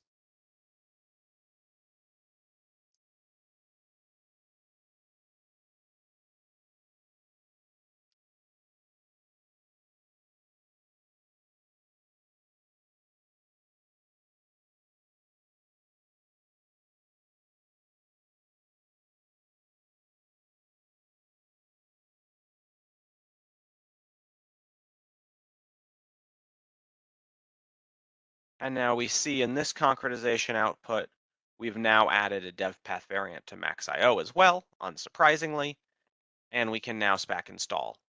And we're relying on our local source for both the SCR and the Max.io builds. In this case, we don't have to rebuild SCR because we rebuilt it since we last modified it. But we have to rebuild Max.io. Okay. Now, this sort of environment allows us to reproduce and share developer workflows across a team. So I've got a teammate who also works on Max.io and SCR. Maybe I'm an SCR developer, I'm co-developing with Max.io, and now I'm going to hand this off to a Max.io developer who also works on SCR, right? We've got some overlap in what we do. And so I can create another environment, and I can Spack env create -d dot from the spack.yaml. Maybe I should stick to what the tutorial says. I can copy the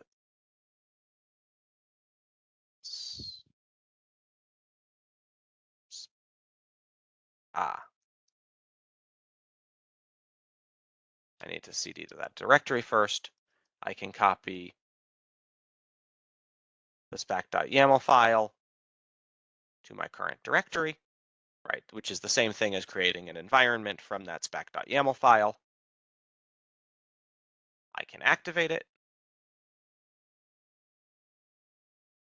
Right, I've now switched environments. And if I run Spack develop without any other arguments, Spack is going to look at my YAML file. It's going to take any develop specs that I have, in this case, Max.io and SCR. It's going to look in the paths associated with them, which I didn't set up, any of those. And if I don't have them, it's going to go fetch the source code at the versions that are specified. So now I've run Spack develop, and my development environment is set up to be the same in this environment as it was in the previous one over here.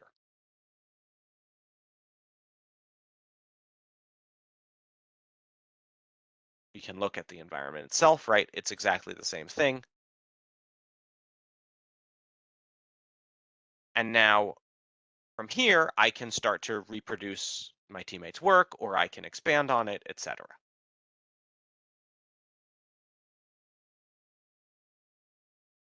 Run Spack install.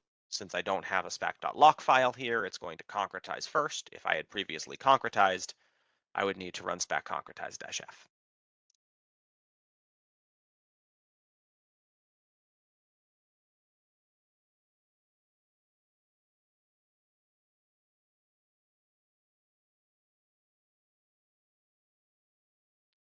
So here we've taken the development work that someone was doing.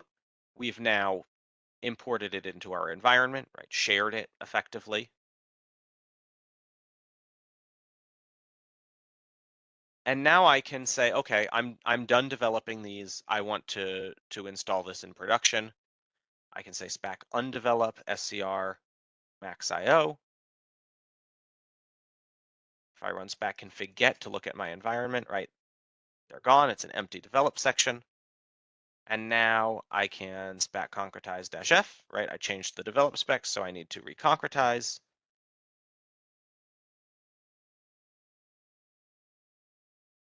And then I'll be able to install kind of the production version of this environment with no development, with no developer specs. So just to summarize what we were talking about, right? You use the Spack development command to create a reproducible build environment. You can either point it at existing source, or you can have it clone or download the source for you, depending on whether the version's available in Git or from a URL. And then within the development environment, you can use Spack install the same way you would use make to iterate on your builds as you're developing, share it with other developers, and then at the end, remove it and go back to a production environment.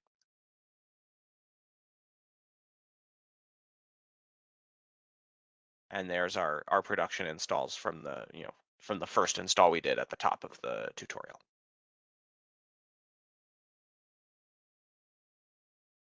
So that is the developer environment section. I will pop open the chat and see if there are any questions. Doesn't look like there are. In that case, I will turn things over to Todd for the mirrors and binary caches section of the tutorial.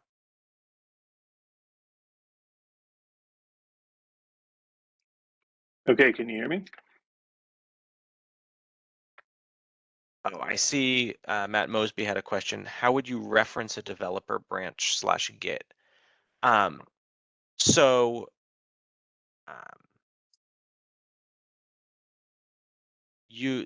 versions in Spack can be pulled from either a URL or a Git repo. Versions that are pulled from a Git repo, you can will just be pulled from Git automatically. But we actually should probably update this section. There's a new capability in Spack to say, I'm going to actually share my screen again for a second, to grab versions directly from Git. So if a package has a Git attribute, like say Spack edit hwloc, just off the top of my head, right? This package has a Git attribute. I can say Spack spec hwloc at git.develop, and this will be the develop branch, or any git ref, git.ref name, you can use as a version in Spack. If the ref is the entire 40 character SHA, you don't even need to put git dot in front of it. Spack will recognize that that's a git SHA. Spack will try to interpolate what version that is most similar to from the package by inspecting the Git repo.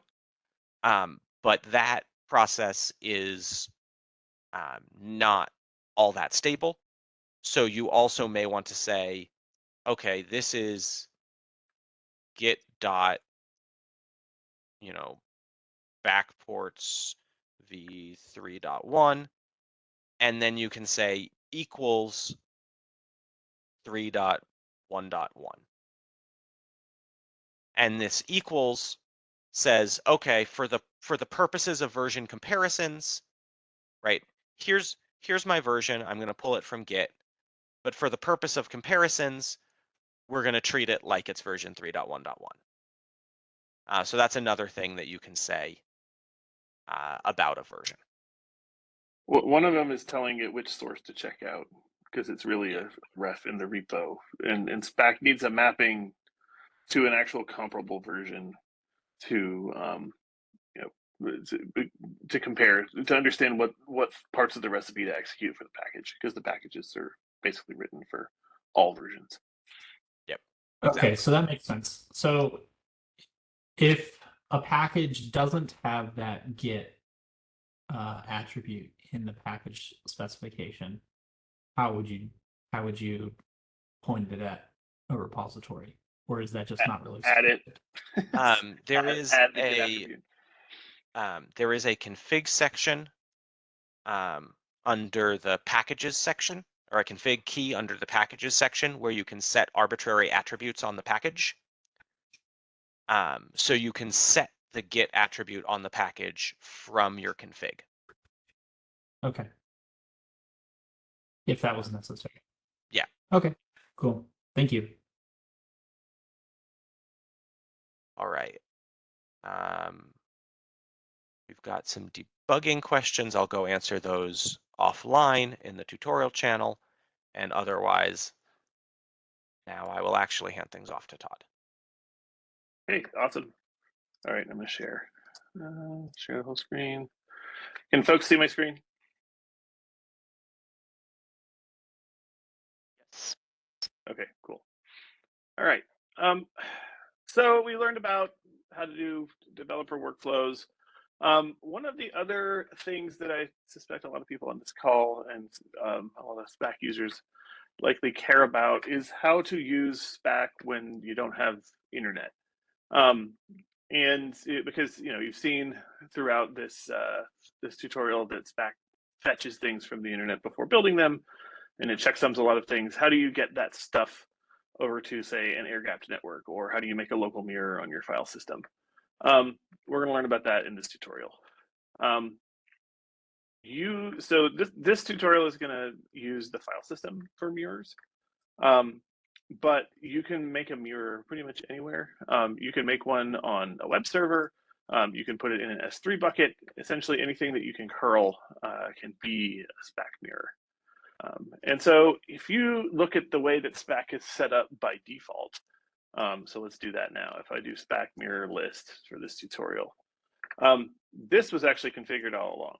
So Spack comes out of the repo configured with our public mirror in the list. And essentially, this is where we put all the tarballs that people mention in their Spack package files. We download them and we upload them here in case one of those websites ever goes down. And that makes the builds much more reliable, because there was a time when, or I think there was one weekend where the GNU folks at the Free Software Foundation were moving all their servers from one closet to another, and the whole GNU mirror was down for a weekend. And so I think at about that time we decided that we should probably have our own mirror, and we built this. For the tutorial, you saw at the beginning that we registered this local mirror, right? See, it's got a file URL, and that's the one that's in /mirror on this machine. And there's a build cache in there that has all the binaries that we've been using for the tutorial. And I guess the only other thing to mention here is essentially this. Right now, mirrors in Spack are, they're both source and binary mirrors. So for anything that you need to download, it will check first here, and then it'll check here. And then if it doesn't find anything in those two places, it will go and try to download from whatever URL is in the package file. So like you can see, if you look at like the HDF5 package here, that there's this URL here. That's where it'll go try to download just directly from hdfgroup.org if you do not have mirrors registered. We've had people ask in the past whether you can disable this mirror, and you actually can. You can just put mirror : in your package file, and that'll override the whole mirror section so that you don't have Spack trying to fetch from here. All right. So if you wanted to do this yourself, there are convenient ways to set up mirrors for an entire environment. And so, and actually, you can use these same approaches for setting up a mirror for like all of Spack if you want to have a mirror of everything. So let's try that. Let's go in here and we'll make a new environment for this. I'm going to abbreviate the first 4 lines of this example to 1. So I'm going to do Spack env create -d cache env. It'll make the directory for me, and I don't need to do all that cd and make dir stuff. And now I'm going to, well, I guess I'd still need to cd into it. So here I am. I've got a new environment. It's got a spack.yaml. It's got no specs in it yet. It's got view true, concretizer unifies, etc. All right. And I'm just going to go ahead and activate this environment to start with. So spacktivate dot. All right. And like we did in the developer workflows tutorial, we're going to disable Fortran again. You probably already, actually, you probably don't have this setting because you're using a different environment for that tutorial. So we're going to do it again for this environment. And like Greg said, this is just so that stuff builds faster and caches faster. All right. So now we're going to add that same package, maxio plus scr, to this environment. So I'm going to do spack add maxio plus scr. And like we showed in the earlier tutorial, it gets added here in the environment. So there's the spec. You're really just editing that file with spack add. And I'm going to go ahead and install spack install. All right.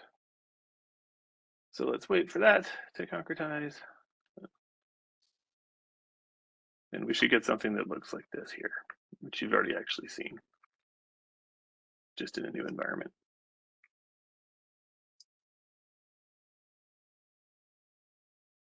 All right, so we're waiting for that. Yep, there we go. Concretize the whole thing.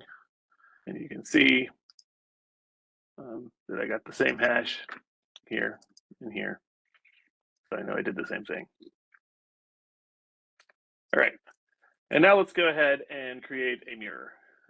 It's actually not that hard to create a mirror. You just say spack mirror, create -d /mirror, and I'm just going to add the scr package to it for now.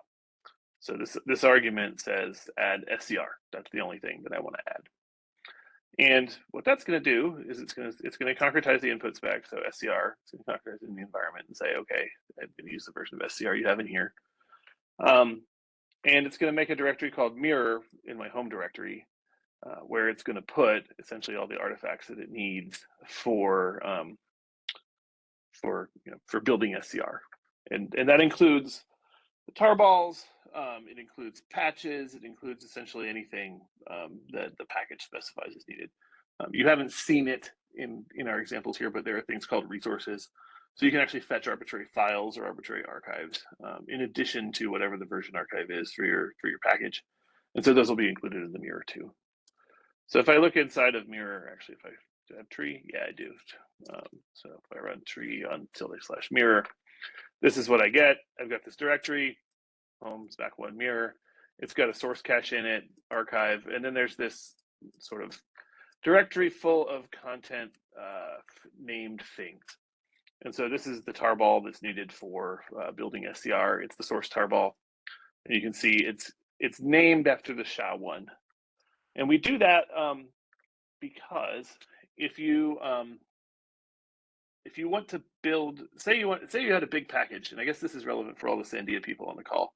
Suppose you had a big package like Trilinos, and you wanted to split it into multiple Spack packages, but it was maintained in one giant repo and had one giant tarball for all of those things. You just wanted to build them separately.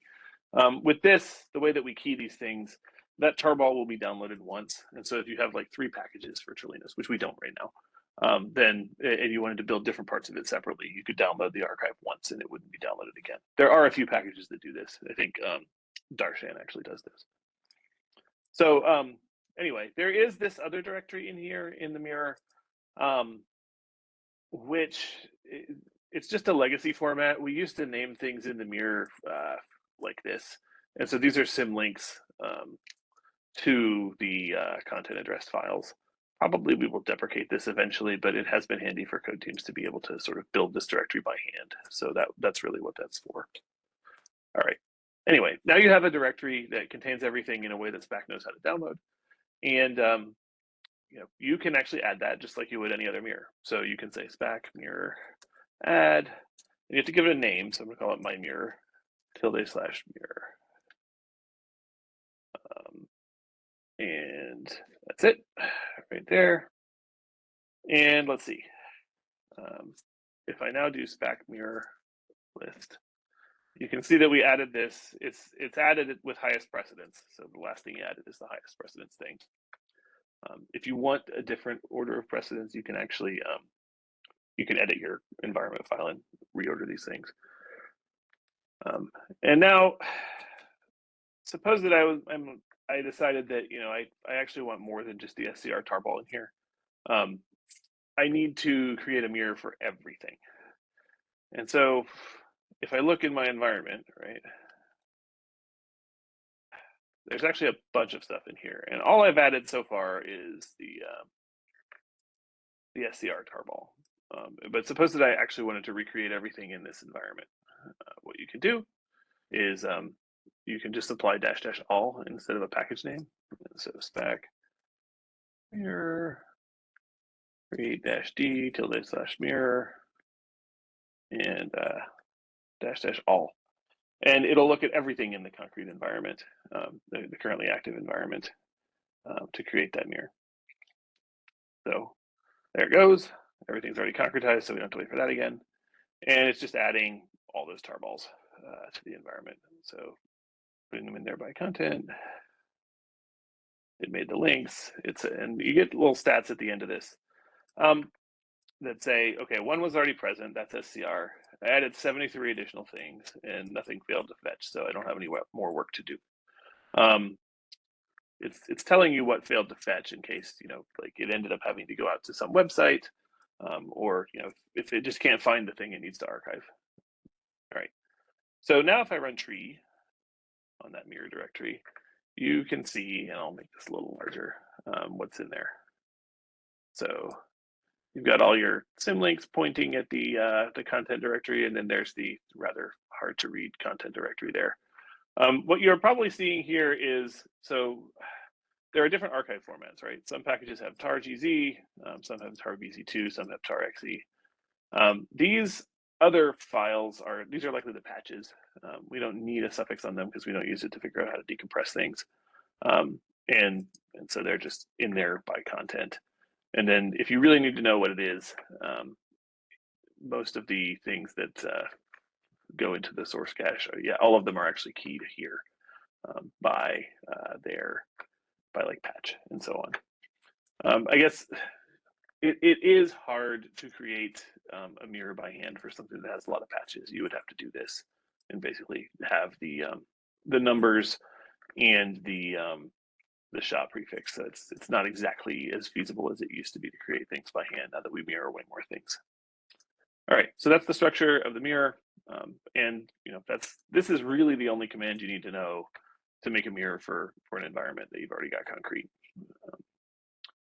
All right. And like I said, it's incremental. So if I add something else here, so like let's say I add Spack add unzip right to my environment, and I do Spack install. It's going to concretize unzip. I'm going to wait for it. You'll get output that looks like this. So it's going to say, okay, I concretized that. I installed it. And then we can run basically the exact same command again to update the mirror, and it knows what's already in it. So if I run Spack mirror create -d / mirror, so that's telling you which one, everything in this environment, it says, oh, everything else is already in it, and I added one thing.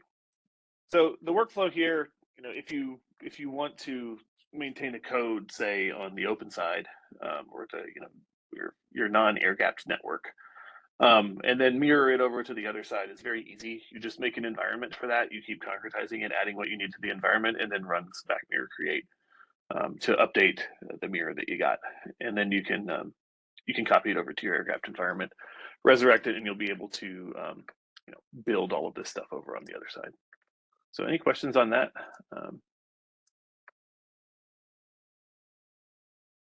Let's see.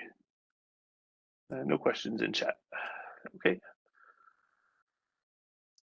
So Right, I put a question in go ahead. I put a question in the Slack channel, but maybe I misunderstood something. So the way that we've constructed the mirror just now, only only contains the source packages. It doesn't contain the binary. It only Or has the does it sources, contain- yeah. And we're going to do binary mirrors now. Okay, great. Thank you. Yep, sure.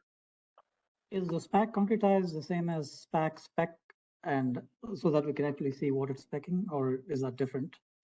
So Spack concretize is for inside of an environment if you want to concretize the whole environment. Spack spec takes an argument. Okay.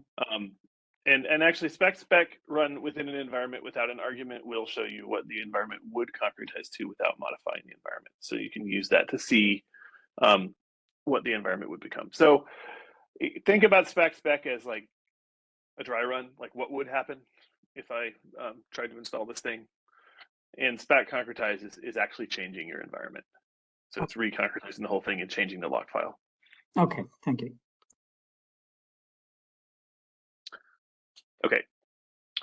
So the other thing that Spack can do besides just sources, right? Spack was born as a build from source package manager. That's what it did originally. But we have these build caches, which you can think of them as binary packages.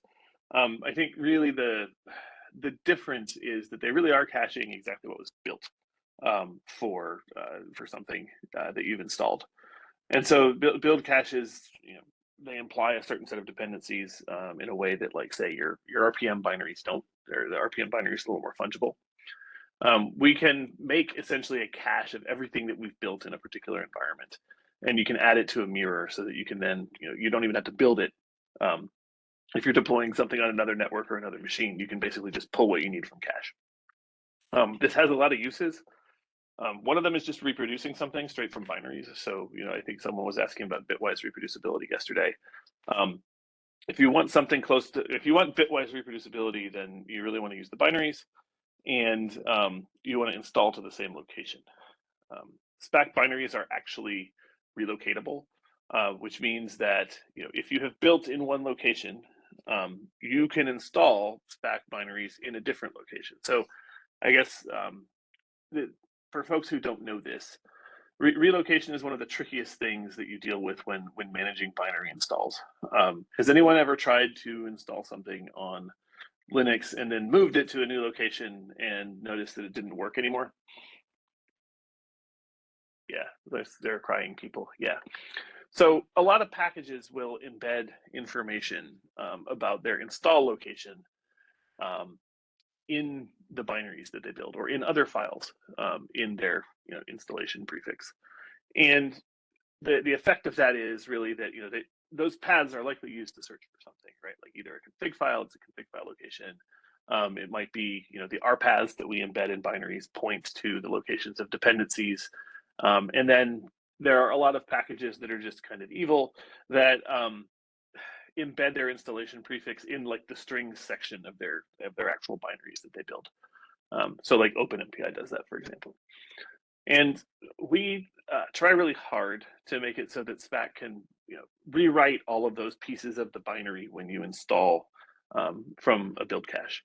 And so if you install the same location on, say, the destination system as the place where you built, then we won't do any relocation at all. We'll just figure that it works. If you install it to, say, your home directory when you actually built in a different location, then we will rewrite R paths and shebang lines in scripts and strings in text files and other things inside of the installation to ensure that the package still knows where its dependencies are. We basically rewire the whole thing so that it can work properly in your home directory in some new location that you didn't build in.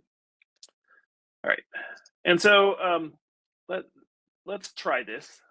Let's try to make another mirror.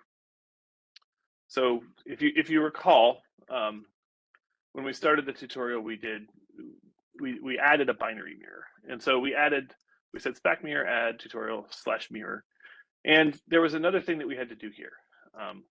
We had to say Spack build cache keys -- install -- trust. And the reason that we do that is because the verification that Spack does on binaries is different from the verification that it does on sources. And the rationale for that is this. So if I edit, say, HDF5, right? If I look at the HDF5 package, let me get to a different editor that I like better. Oops. There we go. Let's try editing HDF5 again. There we go. Okay, if I look down here, what you see in the package is, it's what we did in the package creation tutorial. Every version here, every tarball has a SHA that we can check against. And that's fine for sources because there's a lot of them, right? But it's a manageable number, right? There's a bunch of versions of HDF5 in here, and that's fine, but it's enough that a human could specify. The tarballs just don't come out that frequently. But with Spack, you can take a source tarball and you could build 600 versions of that thing that are different. And so we don't want to have to put the SHAs of well-known binaries into our packages. It would just be unmanageable, right? If we had to take the checksums of all of them and maintain them there. And so what we do instead is binaries are actually signed. And so what you're doing here is you're saying grab the keys that are in the build cache and install them and trust them. And this is a fine thing to do if you're going to do it like once and then use the same build cache over and over, or if the build cache is local like it is in this file system and you know that you trust the file system. If you were going to put this in, say, a script, I would not recommend using Spack build cache keys -- install -- trust in a script that would just basically trust the build cache no matter what. You really want to have one point where you say, okay, what's the key I need to trust, and record it. And then if it changes, then you've detected either that the mirror has been regenerated, or that it's that something bad is happening. Someone's man in the middling you. And so we do this in the tutorial, but don't make this your security policy. You can get our public keys for our repos if you go to spack.github.io /keys. And we have the public binary here if you want to fetch it from a different source to trust it. Okay, so with that, this is basically how you set up a binary mirror. And if you want to make your own, it's very similar to what we did for sources, with a couple of tricks. So I'm going to get out of my cache env environment, and I'm going to do the same thing. Spack env create -d. I'm going to call this cache binary, like in the tutorial. All right, and I'm going to cd in there and activate it. All right, so there's nothing in here. I'm going to do something similar to what I did before. I'm going to add a couple packages. So I'm going to say spack add bzip2 and spack add zlib to this thing. And then this is the other thing that you have to do with binary caches if you want people to be able to use them in arbitrary locations. There is a config setting here that controls how these things are built. And this has to do with relocation. So I'm going to say spack config add config install tree padded length 128. And essentially what this does is it says to make sure that the installed prefixes, the place where these packages are installed that I'm going to build right now, are at least 128 characters long. And so the reason that I do that is because for some of the things that I mentioned earlier, like the text files, the RPAs in the ELF section of your binary, those you can actually change. You could lengthen them if you wanted to. So you could edit a text file. You could add a longer path for the first line. You could edit the ELF section of a binary, and you can actually extend the length of the RPath fields there. And the tools that use that data, and actually the binary itself, won't be phased. They don't care. The one thing that we can't change that's somewhat irritating is the strings in a C binary. And so like if it's a package like OpenMPI or so many others that actually embed their prefix in the sort of static data in the binary, we can't lengthen that because essentially we'd have to find all the references to that string, all of the address calculations that refer to the string, and that's like solving the halting problem. We'd have to analyze the program and try to figure out all the places that thing was referenced. So what we do instead is for binaries that we want other people to use, we add a setting like this to say, you know, this is the max path length. This is we're going to build it in a really long path, and you can install it to any shorter path than that. That's what that's doing. And the way that we do that, you know, it's more complicated than this, but you could think of it as basically that C strings themselves are null terminated, and you can shorten one in place very easily. You just can't lengthen it because the offset would change. Okay, so now that we've done that, we can say spack install -- no cache. And I'm doing no cache because I don't want to install from a build cache. I want to actually build these things and make sure that they end up in this prefix, right? If I were to install from cache, it would try to relocate. It'd probably be fine because our binaries are built in a long path. But you generally don't want to you want to rebuild stuff from scratch when you create a build cache. So that's what we're doing here. We're saying don't fetch from the existing build cache. All right, so it's doing that. Concretize zlib and bzip2. That's great. It's installing those and their dependencies, and we're going to wait for this to happen.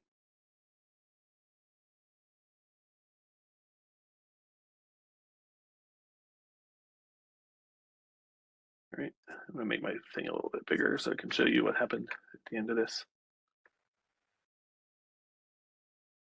Here we go. We get diffutils. Should be up to bzip2 pretty soon here. These all build pretty fast. Were there any questions in chat while I'm waiting for this to happen? No. Okay. All right, keep going. Just FYI, I don't know if people showed you this earlier, but you can hit V in the middle of an install if you forgot to, and it will toggle the build output on and off. Okay, just a tip. All right, so now let's look at what we did. If I do spack find -p now, it's going to show me what's in my environment, and you can see that the paths are rather long, right? Like this isn't the path you'd want to use it to read, but I've built bzip2 and it's installed at home spack1, spack op, spack path placeholder, spack path placeholder, spack path place up to what it needed to get 128 characters for the prefix length. And so now I've got essentially a relocatable version of this binary that's installed in this long prefix. And if I install anywhere shorter, it's going to be it should relocate fine. All right. So with that, let's see. I am going to make a signing key for this thing. So I'm going to say spack gpg create my name. I'm going to do it. I'm going to stick with this stupid. In real life, this would be something that you might actually trust. But here we're going to do my email at mydomain.com. All right, so I do that. It makes me a key. It registers it. You can see here that it's created it inside of opspack gpg. And we do this in the tutorial to demonstrate it, but you generally do want to back up your signing keys in case you lose them. So we're going to make a directory in our home directory and copy the private key and the key ring from GPG in there. For folks who don't know what GPG is, it's the GNU privacy guard. It's the tried and true way of signing files. It has a really awkward user interface. It's not our favorite signing mechanism, but it's what we use for our binaries, and a lot of systems use GPG for binaries. All right, so now that that's done, all I do is I say spack build cache push -- allow root / mirror. This is sort of an older argument. It's going to go away in future versions of spack, so it's just spack build cache push / mirror. But this is basically saying allow the prefix to exist within the binary. So spack actually has a check that can scan to see if something might not be relocatable. It used to warn you. Now that we do all of these tricks to relocate binaries that were built in long paths, we don't really need this anymore. And in fact, like you probably, you always have to specify it. So we're just going to make it not needed. All right, so we're going to do spack build cache push. And the argument here is basically where to push to. It says put it all in that mirror that I created earlier. It's the same as the source mirror. So the source mirror is also a binary mirror, but to create binaries, you use the spack build cache command. All right, so we're going to do that. And it has created binaries for all these things and put them in the mirror. So now if I look at my mirror in home directory here, you can see there's the source cache, which has all the content address stuff. There's also this build cache subdirectory there. And so if I look in there, you can see that it put all of the binaries that we mentioned. So if I tree that, you can see there's the PGP key is there. So that's the public key that you would need to trust if you're going to use these binaries. And it has put these .spack files, which are the actual binaries themselves. They're essentially tarballs. And then at the top level, there are sig files, which are really, this is just, it's .json.sig, because it really is, it's JSON for the spec, plus some extra metadata about the binary, and it's got a hash in here. It's got a SHA-256 for the binary, but this file is signed. So essentially what you're doing when you trust a Spack binary is you're trusting these signature files, and they have SHA-256s for the binaries. But what that means is that you can sign a bunch of binaries, put them in a mirror, and you don't have to have someone modify their package files with SHA-256s to actually use the binaries. Okay, that's it. And as we did before, users will need to somehow get these keys into place to trust the binary cache. The way that we do it in the tutorial is Spack build cache keys -- install trust force. You can do it a different way if you want to grab them from, say, a second location for more security. All right, and then the final thing in this tutorial is that here we have created a mirror for everything that's in the environment that I'm using right now. So I mean, just for folks who are wondering, that environment included like bzip2 and zlib. And there are a few other things that you will need to run Spack on an air-gapped network. So in particular, Spack itself has some dependencies that it needs to bootstrap. And so to do that, there's this other command you need to run, which is basically Spack bootstrap mirror -- binary packages ~mirror. Oops, I pasted the wrong thing. Clear that, copy that. So it's Spack bootstrap mirror -- binary packages ~mirror. What this is doing is it is pulling the binaries for all of our dependencies like Klingo and other things that Spack needs like GPG, and it's putting those in the mirror. And what that means is that Spack, once it's on the other side, will be able to look in that mirror and say, oh, okay, here's my solver. I can use this. Here are other things I need for installing binaries. All right, so it's adding that. Let's see, this one's a little slower.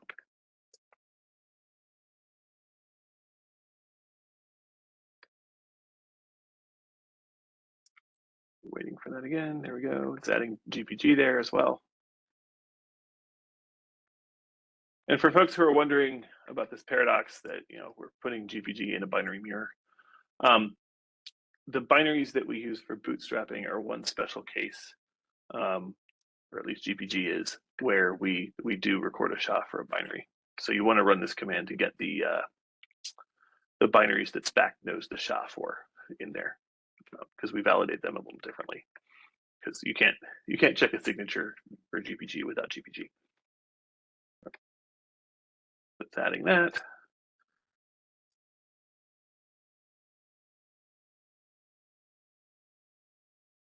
All right. I'm not sure why this command takes as long as it does. Maybe it's the download being slow on S3. All right. So any questions on this section? Because that's basically the last thing we're going to do.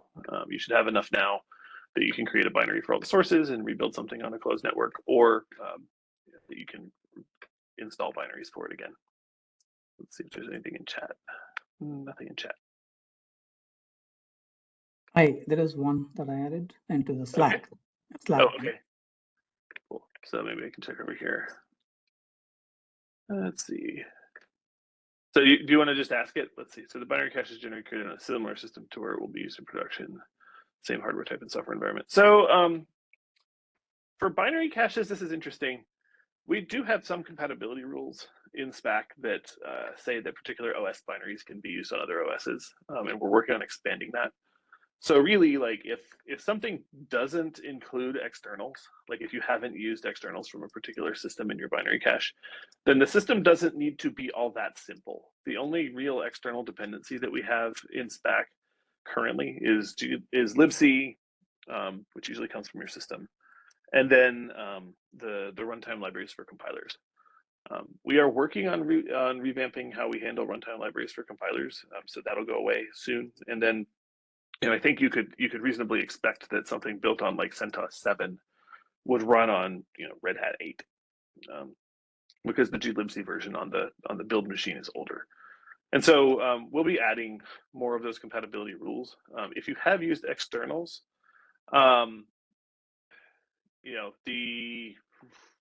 you really do want to make sure that they exist in the destination, right? Because we don't do a lot of relocation for those. You probably do want the exact same version of your externals when you install a binary that was built with externals. The other question of this is the hardware type. Spack knows, and you've kind of seen it here, what architectures are compatible with what. So it knows about like Cascade Lake and Skylake and so on. It knows about Zen 4, Zen 3, various ARM architectures, and it knows about the generic x86-64 versions. And so if you have a binary that is built with like a target that is compatible with what you're installing on, then Spack is fine with installing that.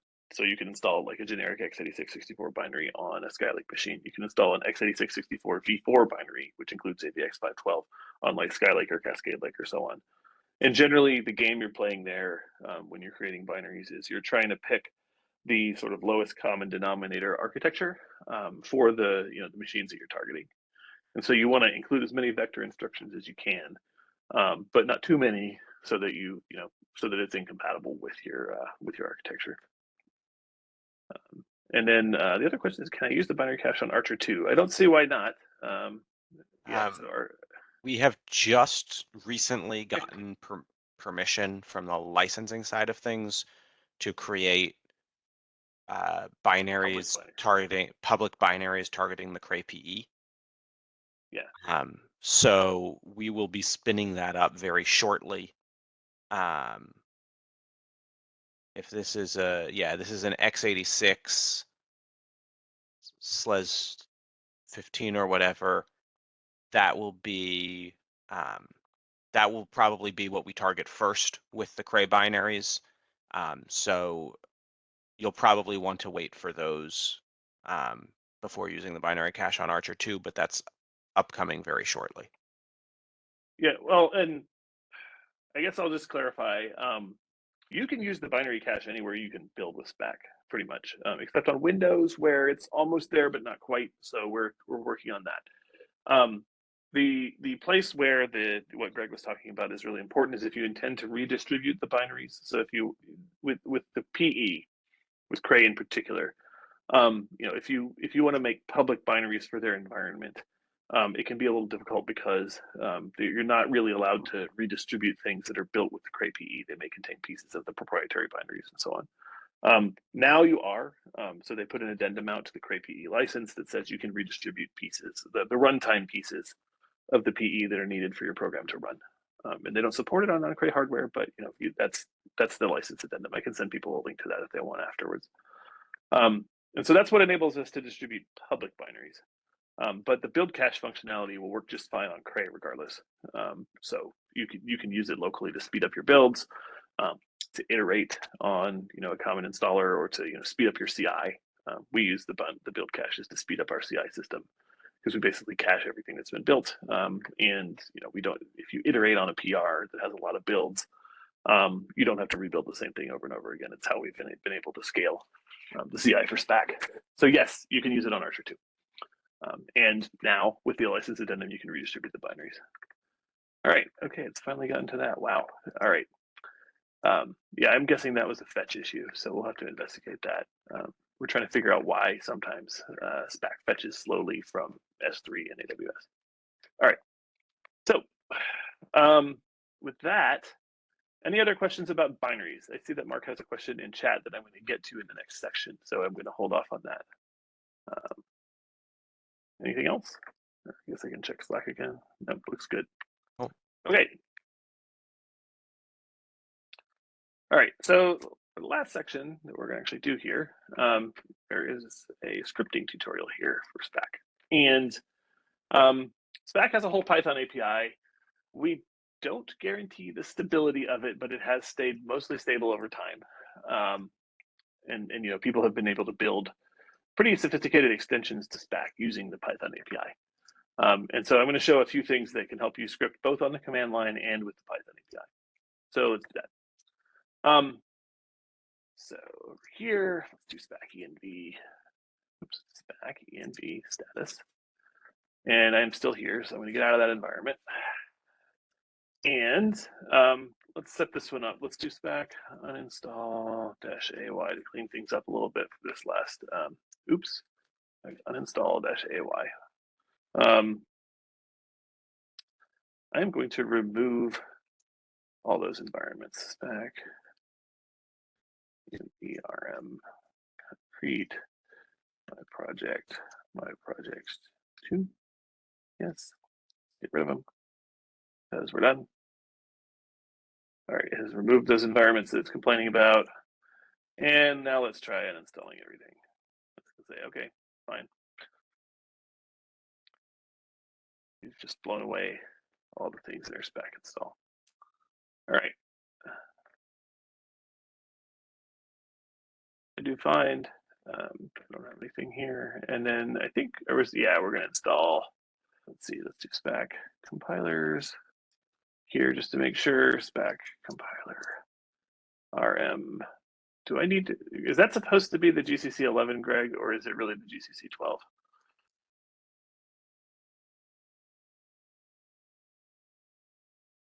It's That's not the, there, so. That's the GCC 12. Yeah, okay. So that's not there in this because we did a different order. And then I'm gonna install HDF5 just to have something to play around with for this tutorial. And it can go to concretize that and install. All right. So you've seen with Spack find that you know, the output is very nice for humans to read. We have in the early days of Spack, we saw a bunch of people try to laboriously parse the output of Spack find, and so we don't really want you to have to do that. So there are arguments to Spack find that can help with that. One of them is this -- format argument here, and essentially that lets you specify how you want the output to look. So if I run Spack find here, it looks like this, and you know, I can get hashes with -l and so on. If I run Spack find -- format, I can use an expression that's a lot like that projection syntax that we saw earlier to describe what the format should look like. And so I'm going to do like 10 digits of hash here. Yeah. So I'm using these very Python looking braced expressions. And these are basically attributes on the spec. So name, version, etc. Anything you can find in the Python side. And then hash has this option :10 that you can sort of trim it. If you do that, you get something that looks like this. And so now it's got autoconf, it's got the 2.69 version, and it's got the truncated hash here, but a little longer than these ones here. So like the full hash is, in case you don't know, you can do Spack find -big L, and you get the whole base 32 encoded SHA. All right. So, you know, if you wanted to script something, and in particular, if you wanted to say, pass this to other commands, you could do something like this and provide /hash, and you'll get basically hash spec expressions for everything that's installed with Spack. And if I just wanted, you know, zlib out of this, I could do that, and it'll just give me the hash for zlib. I could pipe that to xargs and pipe it to another Spack command, for example, like uninstall. And so I could use something like that to filter things down. So that's one way to get machine readable output. If you want to find, you know, all the possible spec expressions you can do, you can look at the docs for spec.format if you search through the Spack docs. All right, and it's linked from, I think, the tutorial up there. All right. The other thing you can do is if you're good with JQ or other tools for dealing with JSON, is you can just run Spack find -JSON. And that will give you something that looks like this for every element in the output. And so essentially every spec that would normally be output gets a record, and you're seeing essentially all the metadata that Spack preserves about the packages that it's installed. Let's look at a good one. So here's Perl. Perl has version 5.36.0. This is the architecture information. There's a compiler in here. These are the variants and flags that we use to build the thing, including like the build system and so on. This is the package hash that we talked about earlier. So this is what Spack thought. This is what Spack uses to track whether the package recipe has changed from build to build. And then it has the same thing for all the dependencies. And so it's got the Berkeley DB dependency there, bzip2. Each one of these has its own Spack hash that you can use to look up the record for that in this list of records. And it tells you what kind of dependency it was. And so it's a build or link dependency. So if you need to parse everything in your Spack database, Spack find -JSON will give you basically the information about all the installations. All right, so there's that. All right, so that's on the command line. Those are a few things you can do to get more machine readable output. The other thing you can do is use Spack Python to get a Python shell that's set up to actually import pieces of Spack. And so if I do Spack Python like this, I get Spack version 0.20.1, Python version 3.10.12, and I'm in an interpreter where something like import Spack will work. And there are a lot of things you can do here. You can essentially access anything from the internal Spack API. So let's do a few things to start with. So let's go from Spack, spec, import spec. And that gives us the spec class, which is basically what implements the dependency graph within Spack. And let's do s equals Spack zlib target equals Ivy bridge. All right. Oops. Spec, not Spack. All right. And this runs the spec parser on the string you passed it. And it gives you a spec object that looks like this. And I can do a lot of things with this, right? I can say s.version. It'll throw an error because it's not concrete. It doesn't have a defined version yet. If I say versions, it says version could be anything. That's basically an open range. And if I do s.architecture, I can see that it doesn't have a platform or an OS yet, but it knows it's going to be built for Ivy Bridge. You can do something similar here with like target s.target.name. The target object is rather large because that's a bunch of compatibility information. All right, and then you can also do things like s.tree if you want to, and print s.tree, and you'll get the sort of colorized version of this thing. So there's a lot of things you can call in this. So and you can see that it doesn't have much on it right now because it's just zlib with this information. I can concretize this spec, so I can go s.concretize, and it'll run the concretizer on zlib. And now I can see that it's actually concrete. If I run s.version again, I can see it has a defined version now. Versions is a list that includes only that version. And if I look at the architecture, you can see that the blanks got filled in. So it's Linux Ubuntu 22.04 Ivy Bridge. And if I run tree again, if I print s.tree, I get that same output that Spack spec does when it shows the thing that has all the variants and so on it. All right. And you can really see the concretizer working there. It added a bunch of attributes and said, okay, now this thing's buildable. All right. So that's a spec object. The other thing you can do is you can go import spack.store, and you can do help spack.store.db.query. And there is this method on spack.store.db, DB is the database, that you can use to do basically what Spack find does. So this is essentially how it's implemented under the hood. There's this query method, a bunch of arguments on it. We'll show you how to use some of these. So scroll down. And here, let's go. The cool thing about this is, and as you've seen with Spack find, you can use essentially the spec syntax to do a query. It's a match. It can match against concrete specs. And so we're going to make a query spec called GCC query spec. GCC that says, and if you think about these things as slices in a space of potential package builds. This spec %GCC really says match anything that's built with GCC. It's all of the potential configurations that could be built with GCC. And so if I do spack.store db query spec like that, I'm going to say GCC specs equals that. Oops, I'm going to say GCC specs. I print that. It's a big list of all the specs that I got. So it's kind of ugly like this, but it's a Python array.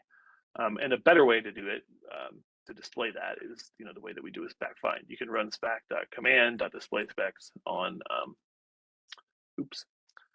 on GCC specs.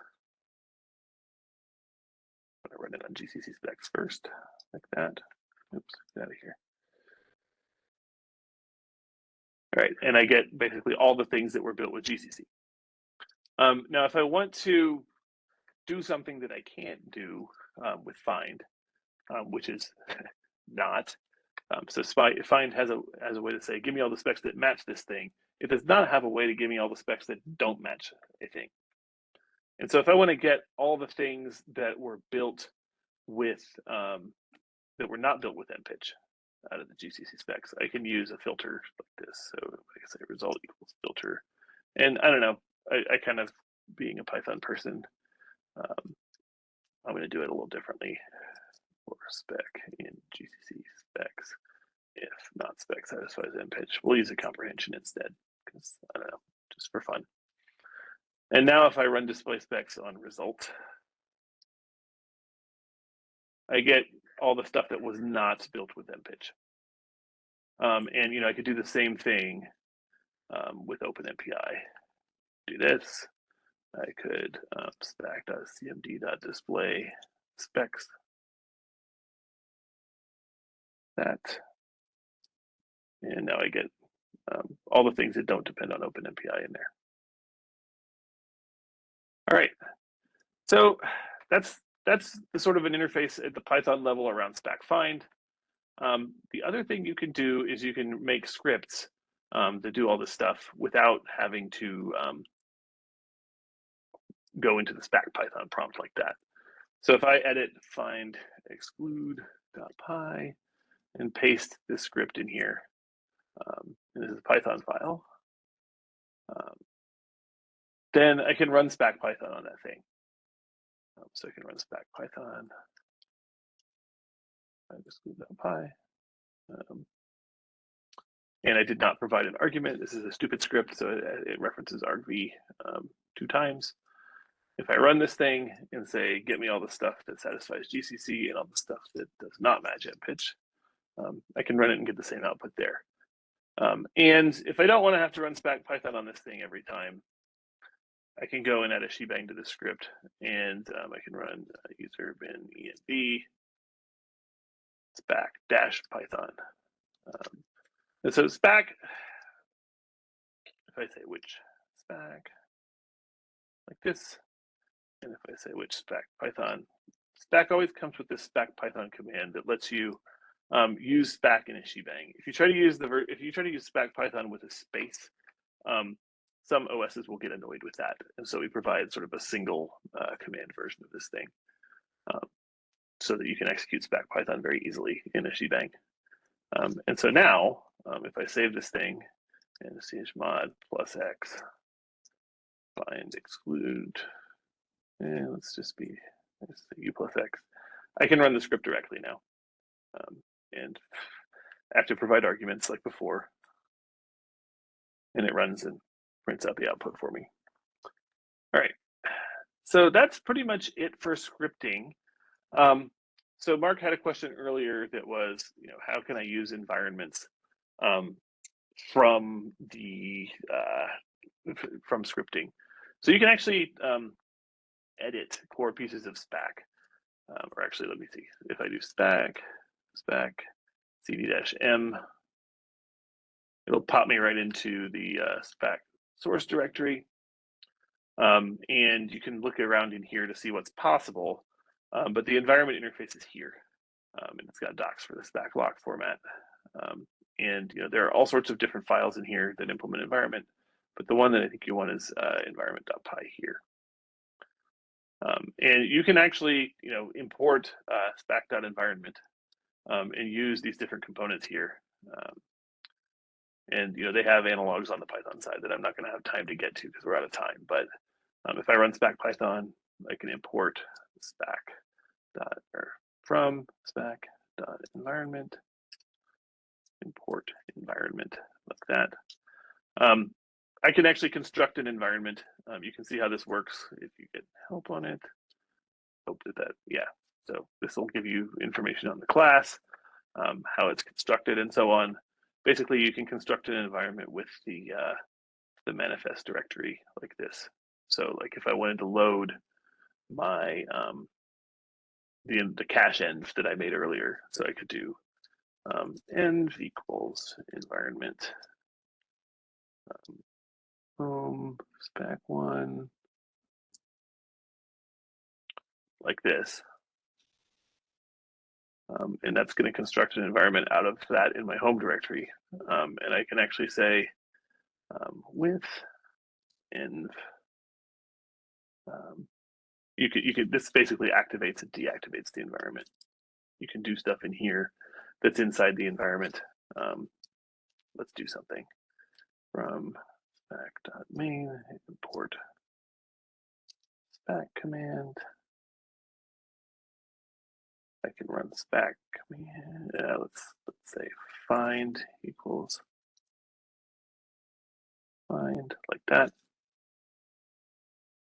And I can actually run Spack commands from the Python side. Just go like that. And it'll say, okay, I'm in this environment, and it gives me all the output that Spack find would have printed out inside that environment. See?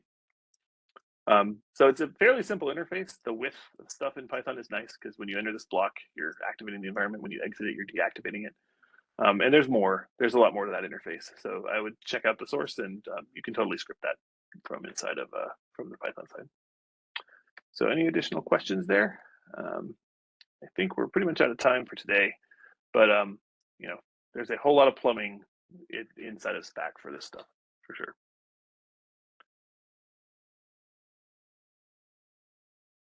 Any additional question? Okay, general question. Is there a guide on how to use Spack on different machines at LC, like config files, to use already installed compilers, MPI, CUDA, OpenCL, or do we reinstall everything from scratch? So Greg, do you want to talk about that? I don't think we really, so we answered that question yesterday as well. But yeah, Greg, you want to address it again? Yeah, we don't have any published configs for the LC systems. We had them at one point. The ones that we had in the past are so thoroughly out of date as to not even be a useful starting point at this point. Considering that the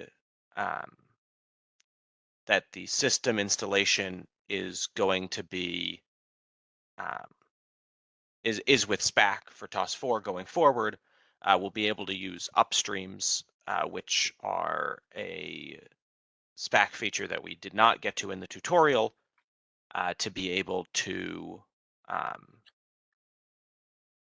get sort of implicitly access to all of the things configured through the system or for the user TCE Spack. We can also, at some point publish updated config files for the LC systems, but the velocity of software changes on the systems actually makes keeping something like that up to date pretty difficult. Yeah. So, and I think we could investigate having an environment that we maintain for LC machines. We don't really have that yet. We basically just install the stuff and export it with modules. I put a link in chat to the upstreams tutorial, or sorry, the upstreams docs, which will tell you how to set that up. And that will allow you to basically point your local Spack at all the installations that we've put on LC so that it can reuse them. One thing that Tammy is actually working on right now is the ability to, or will be working on, is the ability to include preferences from another environment or an environment like, say, on GitHub into your own environment. And so what we really like to do is have publicly maintained Git repos for the various system environments that the different sites have. So we could have like, github.com/Livermore Computing or something like that. And there could be an environment in there. You could essentially do include, GitHub/LC environment or include something from the file system to get sort of a base of externals and then build on it. The other thing I guess I can mention is, so Christy, are you on? Like we could talk about the Radius Spack configs. So I believe those are github.com/radius. Is that right? No. Where's the? Or actually, is it LNL? Maybe Christy's not on. Greg, do you know where those are located? I do not off the top of my head. Okay, let me see if I can find them in here. Otherwise, I'll find a link to them. The Radius project that's hosting these. Where did I go there? Yeah, in here.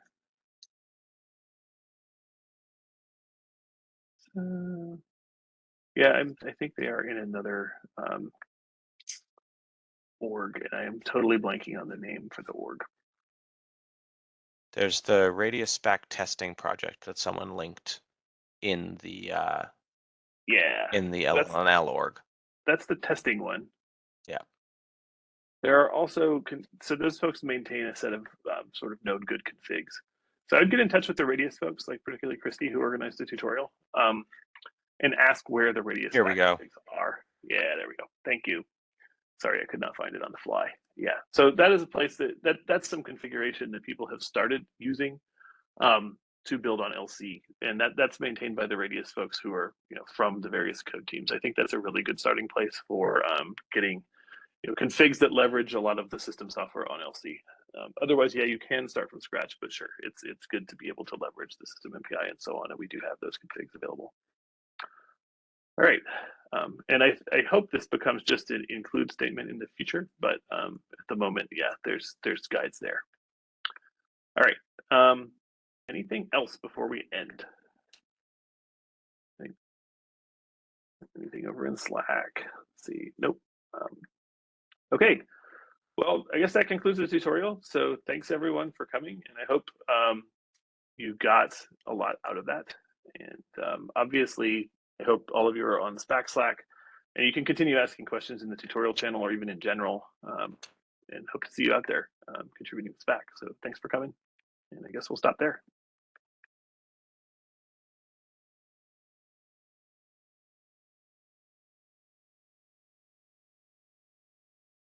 Don't forget to turn off your recording.